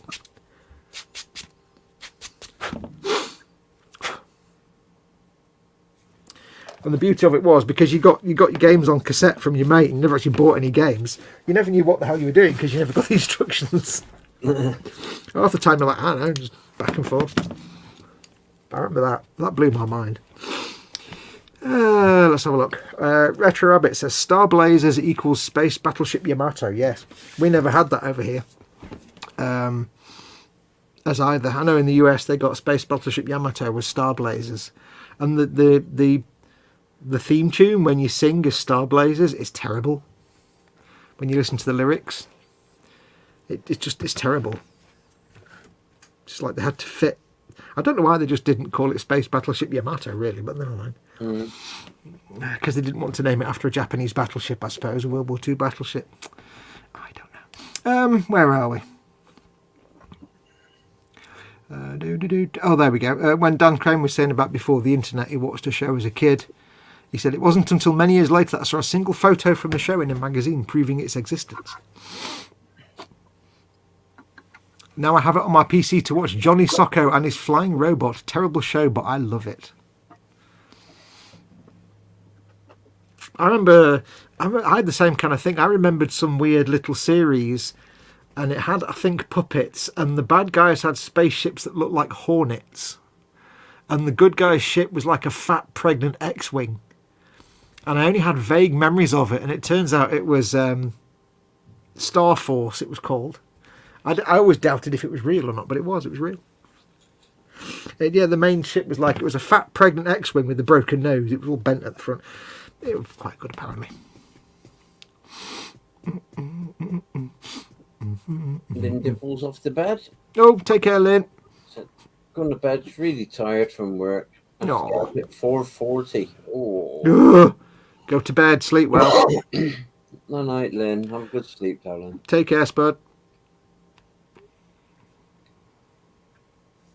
Andy McLeish says a retro mate of mine collects retro consoles and just dropped £1,000 on an obscure console that was only in production for 1 year, and that was 83 to 84. What was the console? Southwest Modeler has been collecting old gaming consoles. Yeah, I've got a VIC-20 up in the loft. I've got a knackered original Xbox, and I've got a refurbished, modernised original Xbox, so it's got like a hard drive with a billion games on it. I've got an old Xbox, one of the first ones with the external CD-ROM that you plugged into them. Got one of them knocking about. That's not an Xbox. Xbox had a disc drive in it. Well, it's not the old 360 with the HD DVD, is it? It could be, yeah. HD DVD, the format that lasted about 6 months. Yeah. And lost the Blu-ray. It could be. I can't, to be honest, it's been that many years, I can't remember now. It's something I lost somewhere. Yeah. Well, the original Xbox was like a thing the size of a house. The 360 was a bit smaller, but the HD DVD looked like a book. Yeah, that sounds familiar. Yeah, it's like a 360. I'm so glad I never bought the HD DVD player because, like I say, it got beaten by Blu-ray about a year later. My first exposure to anime was Nausicaa and the Valley of the Wind, and that was on its original release. Never knew what it was until later on after watching the likes of Guyver and Tank Police. Robotech, says Lynn Dipple. Andy McLeish says, I remember the UK VHS tapes of Robotech having Transformers art on the back and being like, what? Oh, Dan Kramer, I looked for a toy that I had, the Starbird. I have 2 of them in my collection, one working, the other for repainting. Oh, I had a Starbird. You had the, if I remember rightly, I'm going to draw it. And I've got a sad story to tell. A sad story. Starbird, if it's the one I'm thinking of, it had, here we go, I'm going to do it from memory from like 40 years ago. It had a thing like that with a cockpit. It was a bit like a Y-wing up the front. It had like details inside the cockpit. So it's a bit like a Y-wing, really. Like a kind of wedge shape at the front, the cockpit thing there. Whatever. And then it had this like long tube, square tube. And then it had these wings at the back. And I can't remember exactly, but they had these kind of wings at the back that were kind of bent or something like that. Yeah. But the thing that made it awesome was, so it was kind of like a Y-wing. There's like a rocket at the back there. The thing that made it awesome was you could separate this front bit off and just have that bit on the front that had an engine in the back, sticking out the back. So you could have it as 2 separate ships. But that wasn't the most awesome thing, because the most awesome thing was it had a sensor in it, and if you tilted it up and down, it made a noise. It would go, if you tilted it up, it would go up in pitch, and if you tilted it down, it was an electronic noise. And if that's what I remember as the Starbird, it was my absolute treasured toy when I was a kid. And one day, my dad used to work at Granada TV. One day, I was dead excited because Dad took me to work. It was the first time he'd taken me to work with him. And I was dead excited. But I took my Starbird, just the cockpit part, with me. I just kept, it's about this big. It was massive. It wasn't small. And we got on the train and we went to Dad's work, and I'm having fun. I'm meeting all these actors and stuff. And I suddenly realised I'd left it on the train. Oh. So my dad had to spend the whole day phoning British Rail trying to ask, and it never turned up. And I was like 7 or 8 or something. I was absolutely gutted. I had the back end of a Starbird, and it didn't buy me a new one, but never mind. So, God, I can't believe you just mentioned Starbird. Oh, I think that's what it was. I hope that's what it was. Starbird. And I remembered one of the other quests I went on once. I remembered a specific photograph in a Matchbox catalogue. I had a Matchbox Toys car catalogue. And I remembered a specific photograph. And I spent one evening going through an archive of all the Matchbox catalogues from like 1968 to 1984. And I didn't find it, but I'll tell you what, good God. Going back through some of those old Matchbox toy car catalogues brought back all the memories. Some of those toys, those toy cars, good God.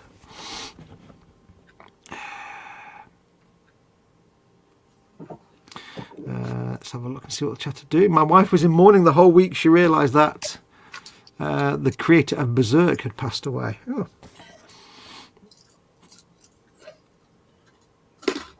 I have my original Sega Genesis. That's the last console I bought, says Dan. Retro Rabbit says, one of the only game systems I don't have anything for is the Atari Jaguar. Yeah, my friend had a Jaguar and he had one game. It was like some flying an F-16 type game.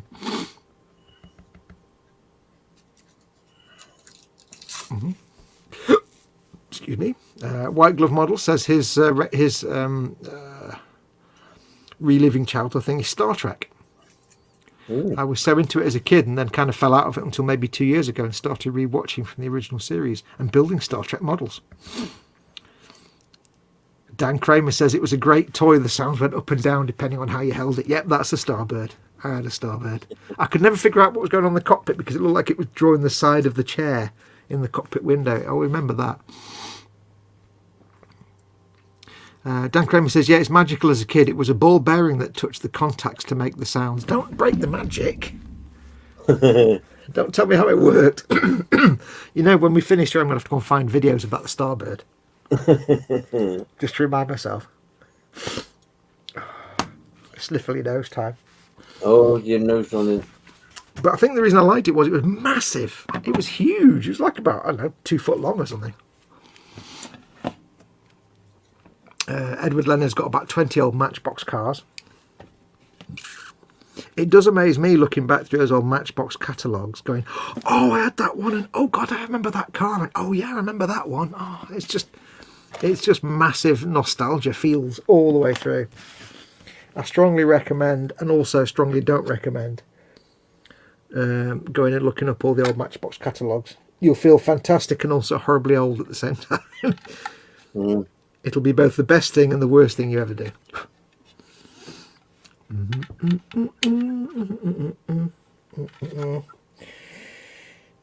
This needs to go. Could be worth some money then. 20 old Matchbox cars. Wow. Especially if they're still boxed, yeah. Yeah. I mean, even if they're not, they'll still be worth a little bit. Yeah. A fair penny.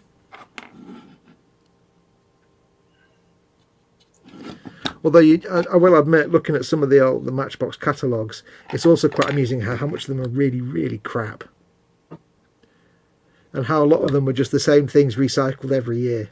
Yeah. It's like, oh, there's that crappy army truck again with like one part and badly moulded plastic. Yeah, there were some real clunkers. But there's one that was like a... It was like a not a flatbed truck, but it was like a truck with a really long flatbed on the back of which was a plane. Oh yeah. With wings that came off, and you could basically it was like a big flatbed truck. The body of the plane went down, and then the 2 wings popped off, and they sat in the side so you could transport it. And then you put the wings on, and it's a jet plane. And I was like, oh God, I remember that. All these toy cars that I'd forgotten that I had, but when I saw these catalogue, I'm like, oh God, it all comes flooding back. It's amazing. And then I felt really old, and then I just drank myself to sleep. I didn't really. Well, I might have done a bit.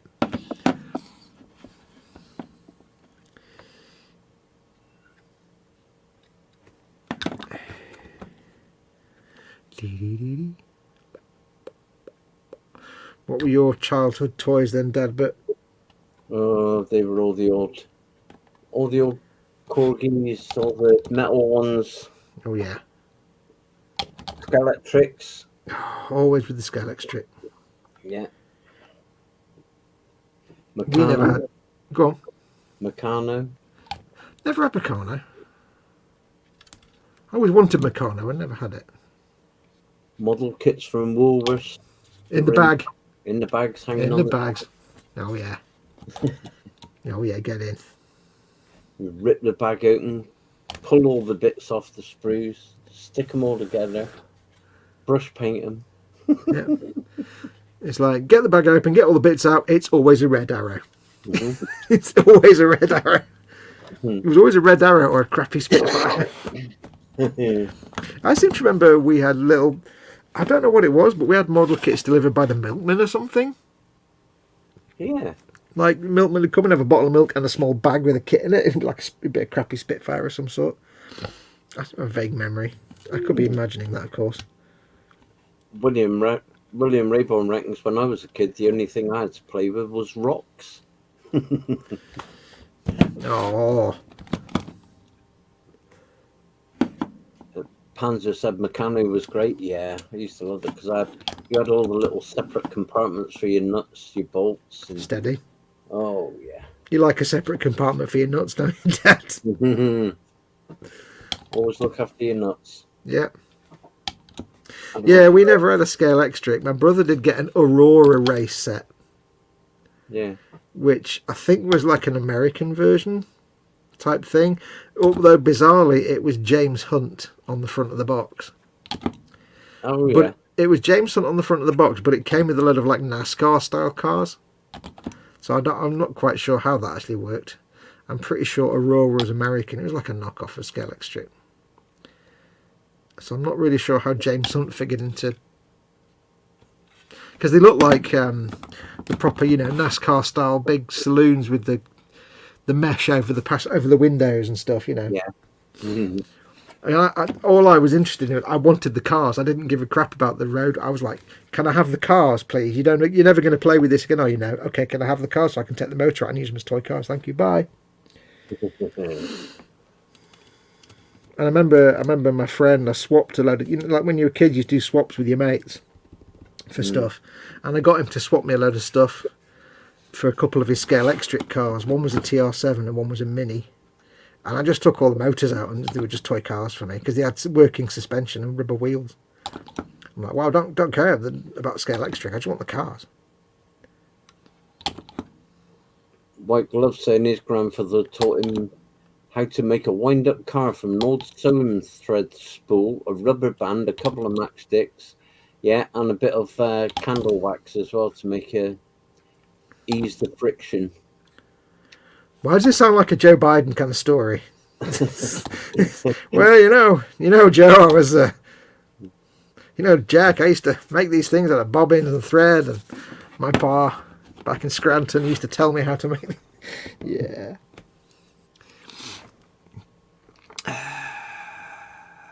Dan Kramer's done a CG, made a Starbird in CG. Cool. Kellogg's used to give away kits with tokens from the box. I remember a weird scale hydrofoil boat and SR-71. Cool.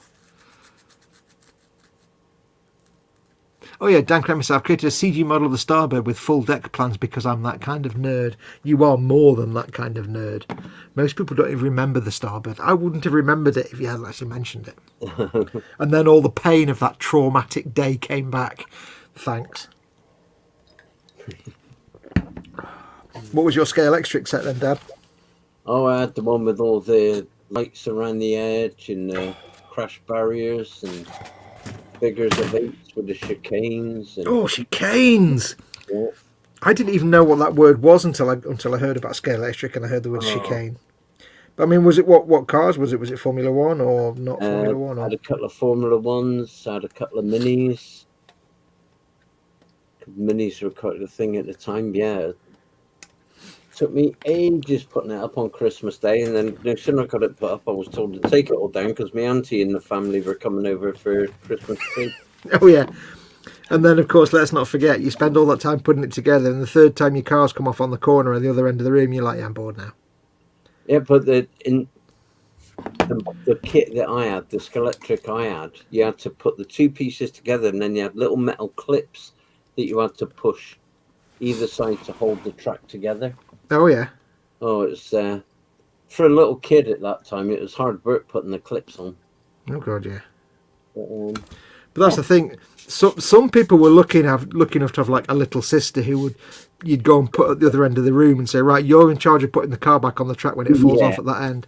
I didn't have a little sister. I didn't have a little anything. So whenever I play with my brother's Aurora set, it was just me on my own, and it was very depressing. I had to put my cars back on by myself. Oh, I know. But that was the thing. I remember myself and my mate Mike, who now lives in New Zealand. This is about 2003, 2004, when we're in our 30s. I think we were in Toys R Us for some reason to buy a present for someone. And we're both walking along.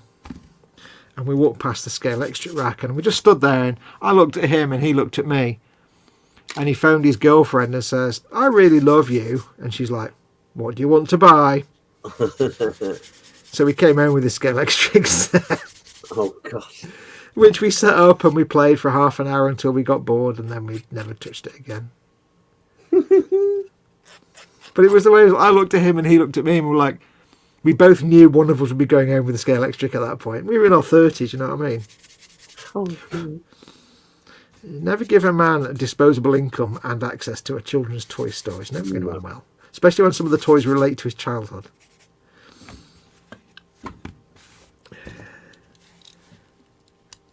And of course his girlfriend was the little sister that would stand at the end of the room and get the cars when they fell off the track. She stood in for the little sister.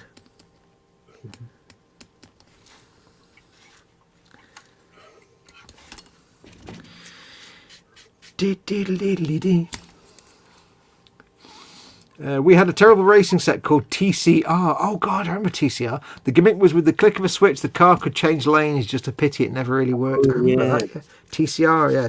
Total Control Racing, I think, wasn't it? Yeah. Total Control Racing. I can't believe I just remembered that. I've not heard that in like 45 years. I just remembered it. If I'm wrong. I could be wrong. I seem to remember looking in the Matchbox catalogues, because it wasn't Scale Electric Matchbox, or was it Hornby? It was Hornby, wasn't it?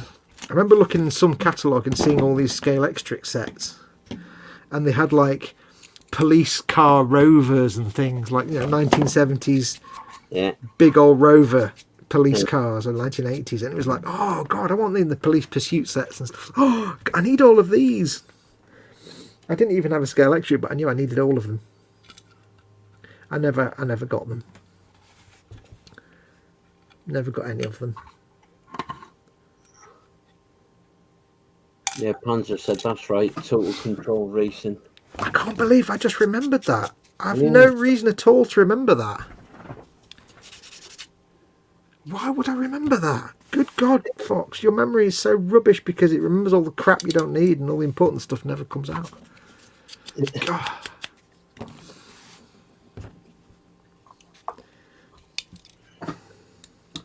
It's like, I can't remember a password that I set for something like a week ago. I can't remember a doctor's appointment I may have made 2 days ago, but I can remember an acronym I might have heard once when I was like 7. Yeah. I don't understand my brain.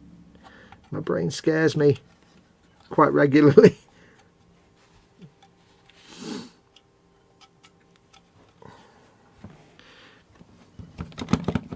The Matchbox police pursuit set with the pivoting bridge, that was it. Was that like a slot car set, or was that just toy cars? I can't remember.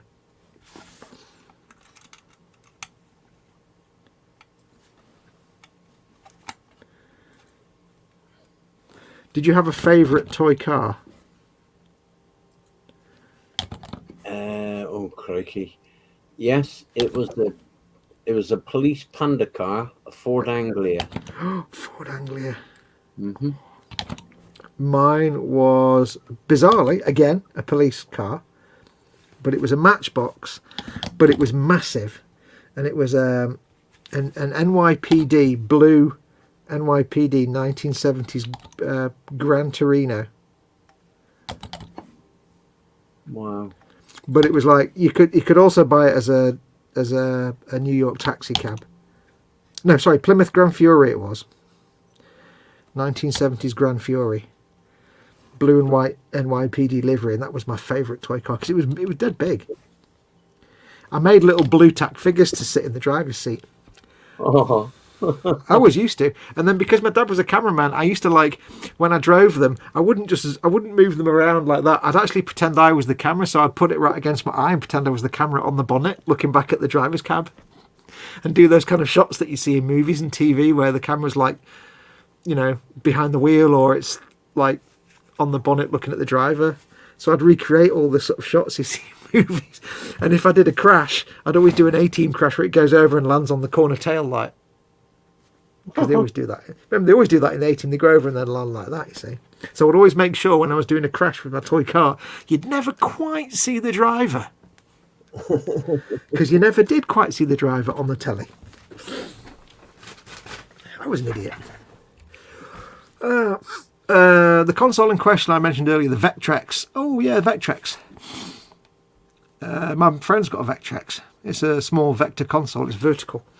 Vectrex debuted in America in 82, then Europe and Japan in 83, but was discontinued in 84. Yeah, my friend Martin's got a Vectrex. It's brilliant. It's absolutely fantastic. It's proper Vector graphics. He's got some great games for it. But because it's just single colour monochrome screen, you get coloured overlays that you put on the screen to change all the colours. So I think there's like a Space Invaders type clone where the Space Invaders change colour as they go down the screen, but that's because the coloured thing you put over the screen changes colour. Now, Vectrex is cool.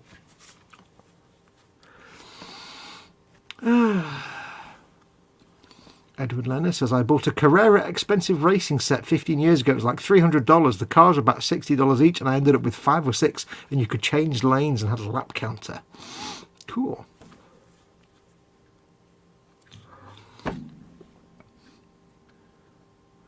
Panzer Konings was the Dinky Toys UFO Mobile 2 with missile. And Andy McLeish, for no reason, says flip and flop and boom and bang and shoot and cannon.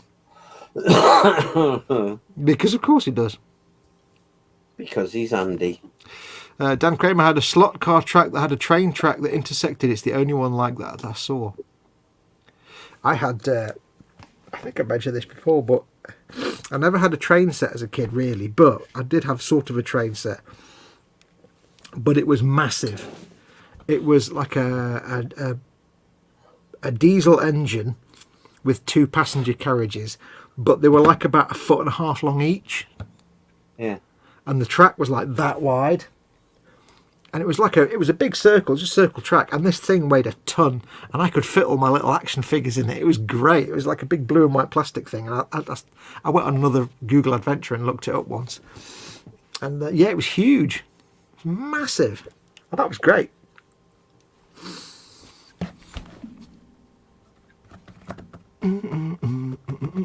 Edward Leonard said, I used it like 4 times because it was big and you had to set it up every time. This is the big expensive car set.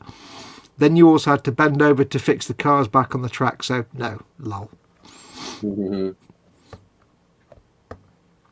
And Andy McLeish says, hey, what's wrong with me being me dad? Huh? Pokes scaly models with the blue stick. Andy McLeish says he's just checked out the Vectrex and it's maxing at 1,200 quid. Yeah, they're worth quite a bit of money now. I'm dead jealous of my friend's Vectrex. I wish I'd bought it. He bought it for like about 50 quid and it was perfect working order. This was years ago. I'd never even heard of it. He's also got an oscilloscope though, so you know. He kind of beats us all on the nerd stakes for that, really. Yeah. No wrong with an oscilloscope. I mean, this is my mate Martin, the other half of the Avoid Spikes comic strip, and he really is, as he appears in the comic strip, he really is. That's just Martin, basically. He does have an oscilloscope. It is the order of things. Right. Diddly bomb, diddle. I'm going to finish this at this rate. Yes. No, maybe I'm not. Blue Andy, eh? I had a Vectrex. I don't know what happened to it, says Edward Leonard. Well, there goes 1,200 quid. Yeah. Probably went to landfill, did it? Yeah. I had an Atari 400 when I was a kid, and I actually threw it out about 7 years ago. I don't know why. When I cleared away all my synthesizers, it was in a big box that my 8-track reel-to-reel recorder was sitting on top of. And I just kind of cleared everything out of it, and I threw this thing out. And about a month later, I'm like, why the hell did I throw that out? Oh God, you idiot! Atari 400 plus the tape machine, the tape deck that you loaded the games off, and it had, the cartridges.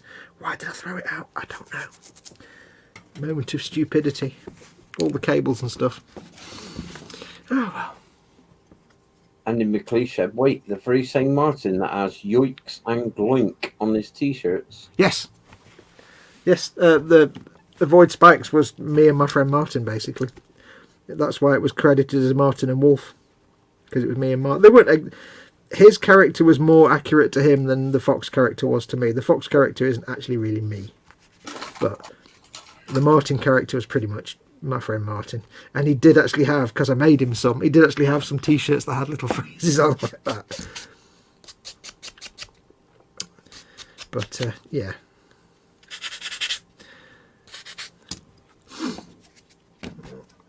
Our friendship always has kind of been, I'm the idiot and he's the one with the brain. So I get excited about something and he's like, no, Fox, that's not how any of that works.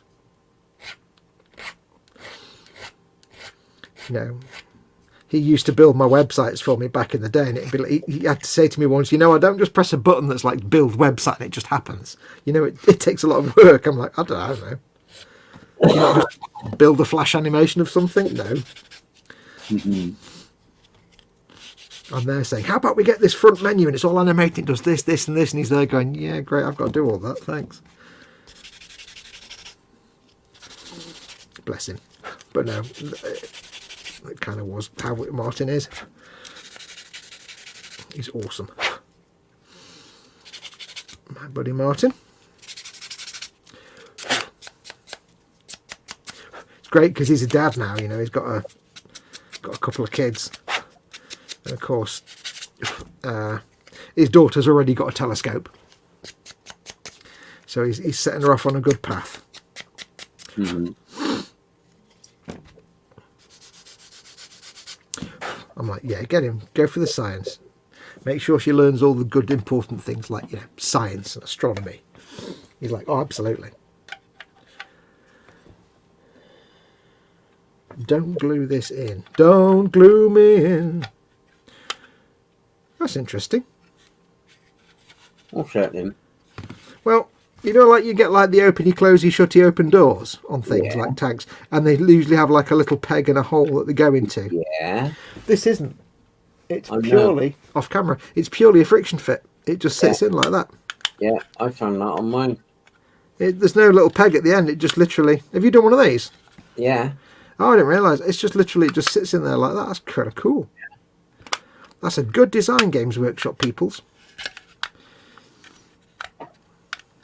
Where's mine? Oh. Makes painting kind of challenging, but...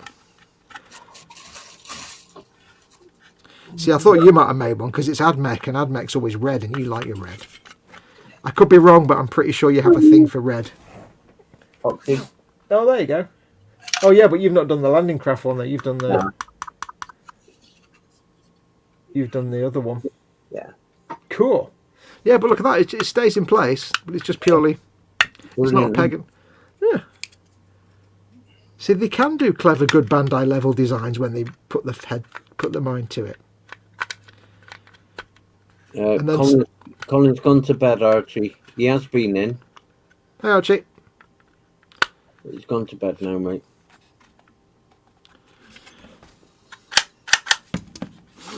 We can leave that on there for now, and it can be taken off later. Hinge, says Dan Kramer. Andy McLeish also says hinge.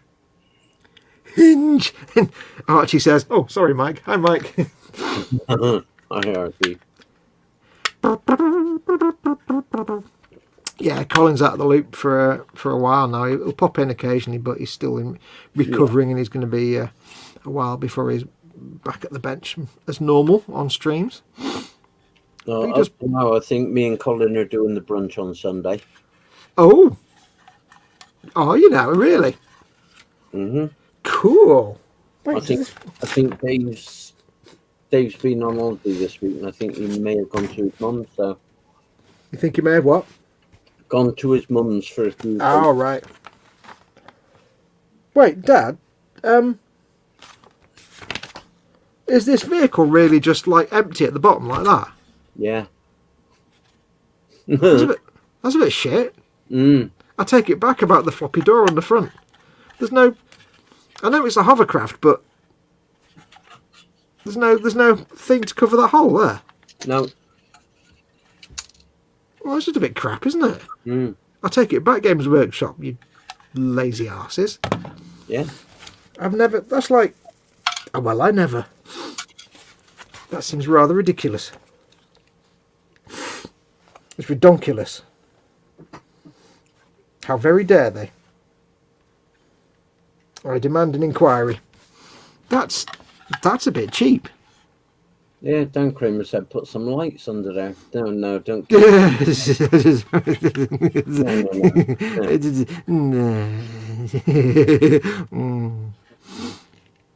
That's garbage, isn't it? Yeah. I mean, would it have killed them to put a floor panel in?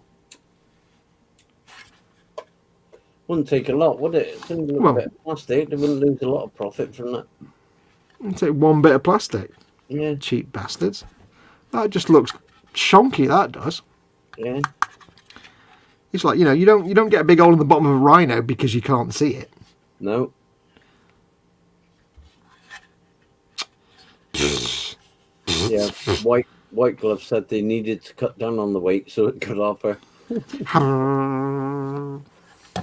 Cheap bastards. Hey, Common Road Junction, Archie. AMA, Oi Fox, what's your thoughts on priming on the sprue? And don't. End of thoughts. There's no point, because you'll just have to cut them off the sprue and then do all your sanding, and you have to retouch and reprime. Just don't. There's no point. Most things you can grip in a grip somehow or mount on a stick. One thing I've recently discovered, apart from that burp, is the absolute joy of other burps. The absolute joy of super glue in the the practical use of super glue for mounting things that you need to paint. Cocktail stick. If you had, for example, a dude, let's pretend that's imagine that dude there. Now, traditionally, what I would do is I would drill a little hole in there, and I'd cut the end off that cocktail stick, and I'd jam it in there, and I would put some PVA glue in there, and I'd let it set, and I'd jam it in a cork, and I'd paint him. Yeah. You can do that.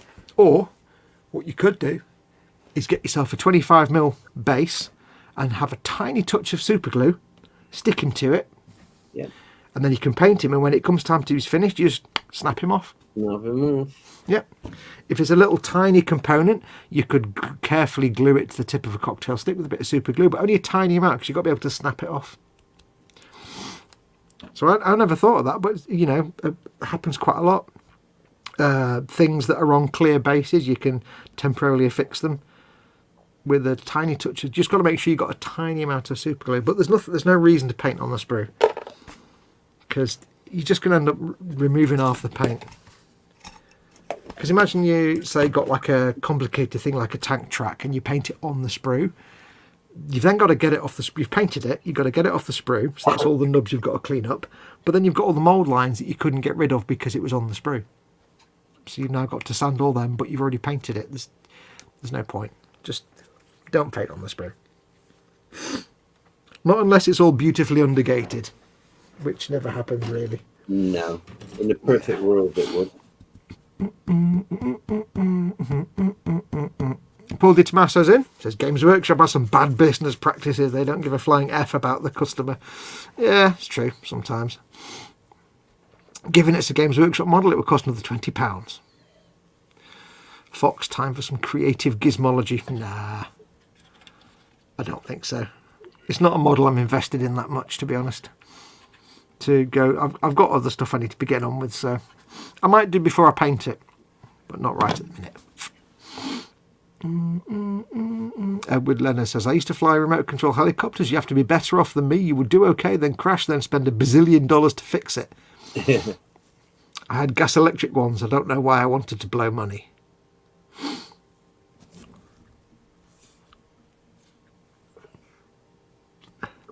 I saw a guy that spent probably a fortune building a custom-made massive airliner, and it crashed the first time he took it out to fly. I would have been in tears. Andy was only asking because he's seen a few Gunpla builder videos where they spray the stuff on the sprue. Yeah, some people do, but no. Yeah, it's their way of doing it. Yeah, I wouldn't recommend it, because you just end up, you've got to go back and clean up, so then you've got a beautifully sprayed primer coat, and then you're having to either spray it again anyway, or you've got to brush paint the primer on, which means it looks like you brush painted primer over the sprayed bit. Because think about it, you want to clean a nub off a piece of plastic, you don't just go snicked and there it's clean. You go snicked and then you sand it, and then you've got all that. Yeah, I wouldn't. Yeah.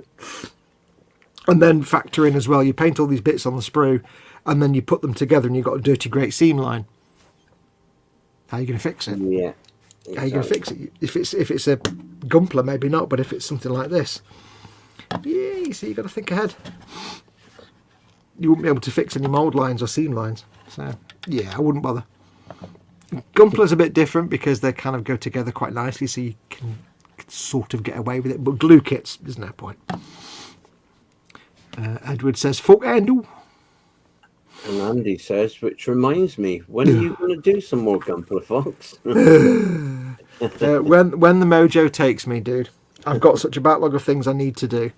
I need to do these Bane Blades to sell them. I need to do the T62 free models, so they've got some content. I need to paint George's Space Marine Army that I've had for 2 years now and he hasn't had. But I know what the next Gunpla will be. It will be a Kshatriya. Because I've got one. And I want to build it. But I don't know when.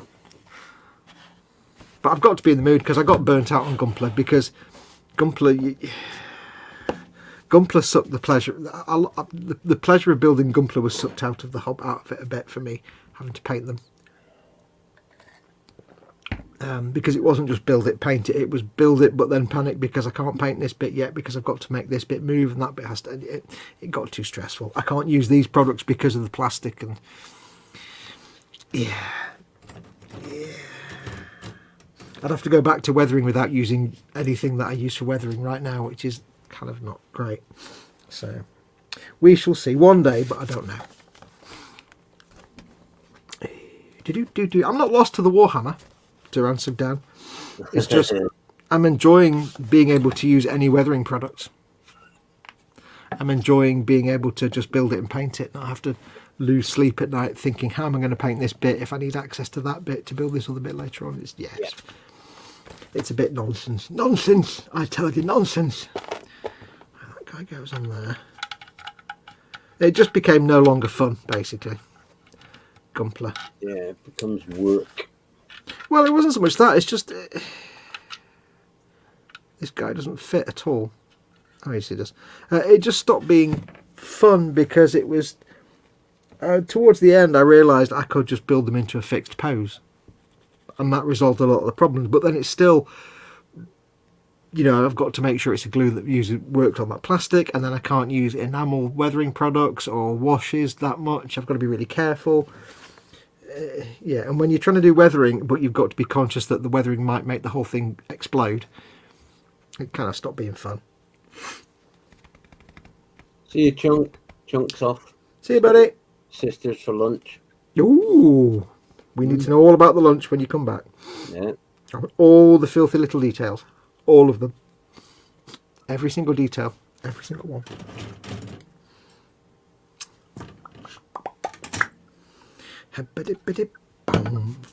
I've also got an Imperial Knight to do for games, for e-models as well. Have you? Well, yeah, I've got that Canis Rex, but I think I'm going to have to bite the bullet and just use Vallejo paints. I was waiting to get orders of more Citadel paints in, but I think they've been struggling to get deliveries from Games Workshop. That's why I was going to do the T62 as like a stopgap build for them. Yeah. But then, obviously, Mama Fox was taken ill and it all went a bit to pot. So.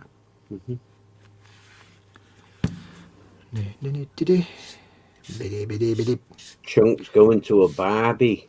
G'day, bro. Make sure you take like 3 bottles of sherry for the Sheilas. Now it's a bit too much. Take 1. There you go. Was that the old Foster's advert, wasn't it? Where there's a ute packed to the rafters with crates of 4X, and there's like 2 bottles of sherry in the back, and the axle just snaps, and they're like, "I think you overdid it with the sherry, Bruce." Yeah.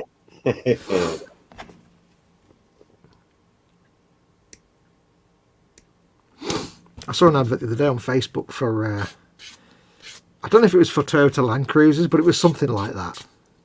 Typical, 4-wheel drive off-road vehicle, a ute. And but it was an Australian advert, and it's like, to show how tough this vehicle is, it's like the guy that's running it keeps doing stuff, but every time he does something, it goes wrong. All he ever says is, "Bagger." So like he'll pull down a tree and the tree will disappear off across the horizon. Be like, "Oh, bagger." Or he'll try and pull a cow out of some mud and the cow will just be ripped into shreds, and he'll be like, "Bagger."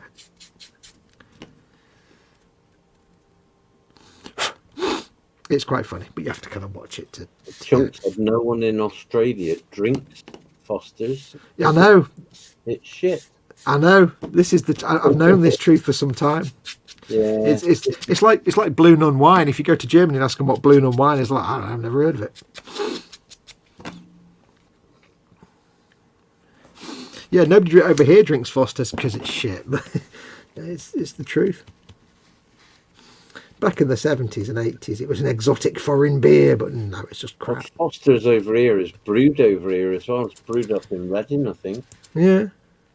Well, most foreign beers are brewed over here. Like, you know, you get your nice bottle of Budweiser, which isn't nice because it's Budweiser. It's not really beer. It's brewed in Manchester somewhere, I'm pretty sure. They're all brewed under license, so. I'm sorry, I can't in good faith use the word beer to describe an American beer. I can't do it. I've got to take that back. I can't. I apologise to all our American viewers, but I can't in good conscience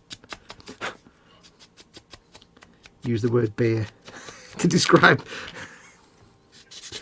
especially not to describe Budweiser. Yeah. Absolute nonsense.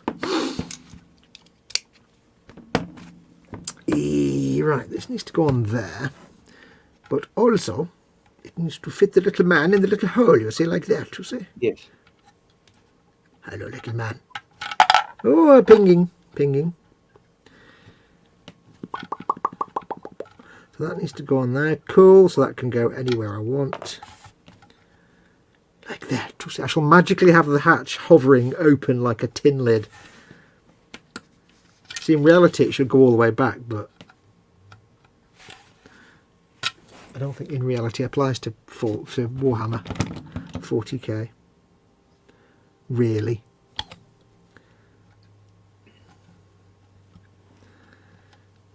But I've now got to sit here like a chud. White Glove said he used to get Newcastle Brown Ale here in the States, but we no longer get it. It was his favourite beer, and if he's ever in Newcastle, he wants to go to the factory. Who was that? White Glove. Yeah. Then he gets 500 internet points for liking Nuki Brown, because that's a good beer. And the one I used to like as well was Amber, Nuki Amber. However, I don't know if you'll agree, I think if he likes Newcastle Brown, he's contractually required to go off and find and download the entire Mac Lads catalogue. Not the Mac Lads, yeah. Yeah, well, actually, I shouldn't really say that, because, yeah.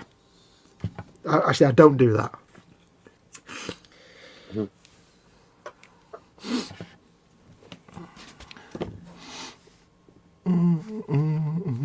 Annie McLeish goes, Nuggy Brown, Chubby Brown, bite a grove. Why aye, man. Why aye. Annie McLeish says the Mac Lads. They haven't gone down there, man. Why aye? Unlucky!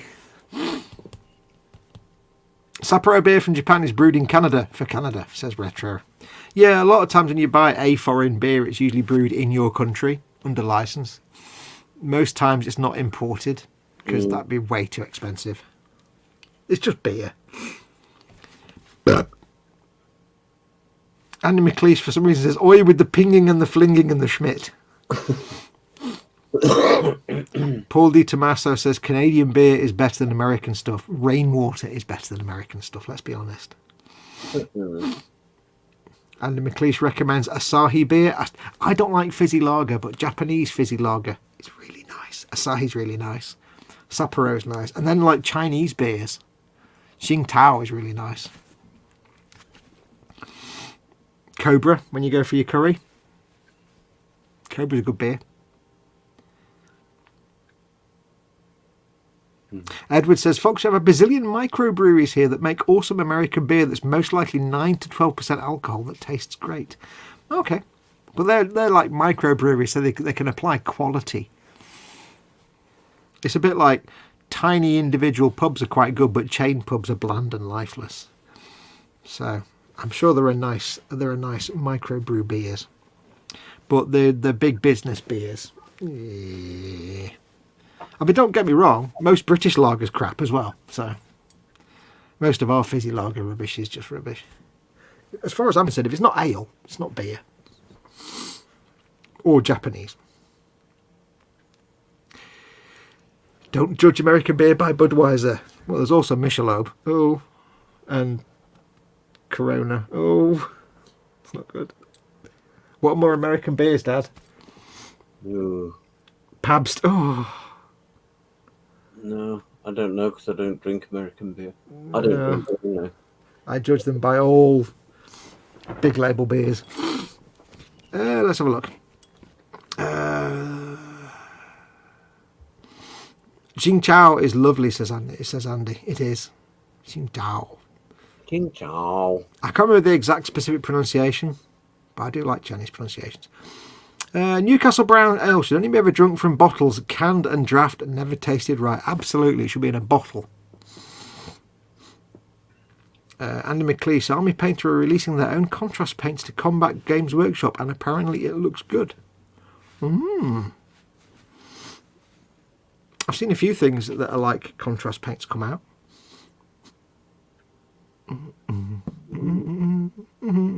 Joseph Kelly says California has more terrific breweries than wineries, and we have shed loads of wineries.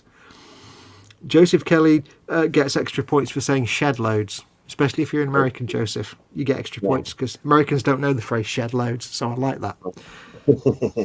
If you are American born and bred, you get 100,000 internet points for saying shed loads. Michelob, it's Michelob, not that I drink or honestly care. Says Dan. It looks like it should be pronounced Michelob by a cultured civilization. I'm just jesting.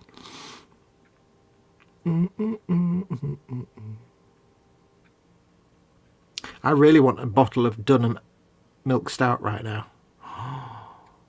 Dunham Brewery Milk Stout. Oh, I'm having thoughts. Dunham Milk Stout.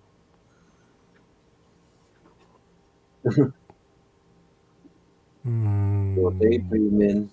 What? Sorry, what? Your day, yeah, you were often stout ones then. Oh, it's just it's blacker than the blackest black thing you can imagine. And aside from the occasional bottle that comes out a bit fizzy, which is weird, it's smooth. And it's just like, it's like drinking a black hole, but a really friendly black hole. It's dead nice. Oh, I could just go for a bottle of milk stout. Dunham Milk Stout. Oh. Nom, nom, nom, nom. Fox, what about Boddingtons? It's a bit like Aldi Champagne, you know what I mean? Boddingtons, it's a bit it's like the lager drinker's ale. It's a bit meh. It's a bit, how would you describe it, Dad? It's like, Yeah. there's ale and then there's Boddingtons. It's like, Yeah. Yeah. it's like proper Cornish cider compared to a bottle of White Lightning.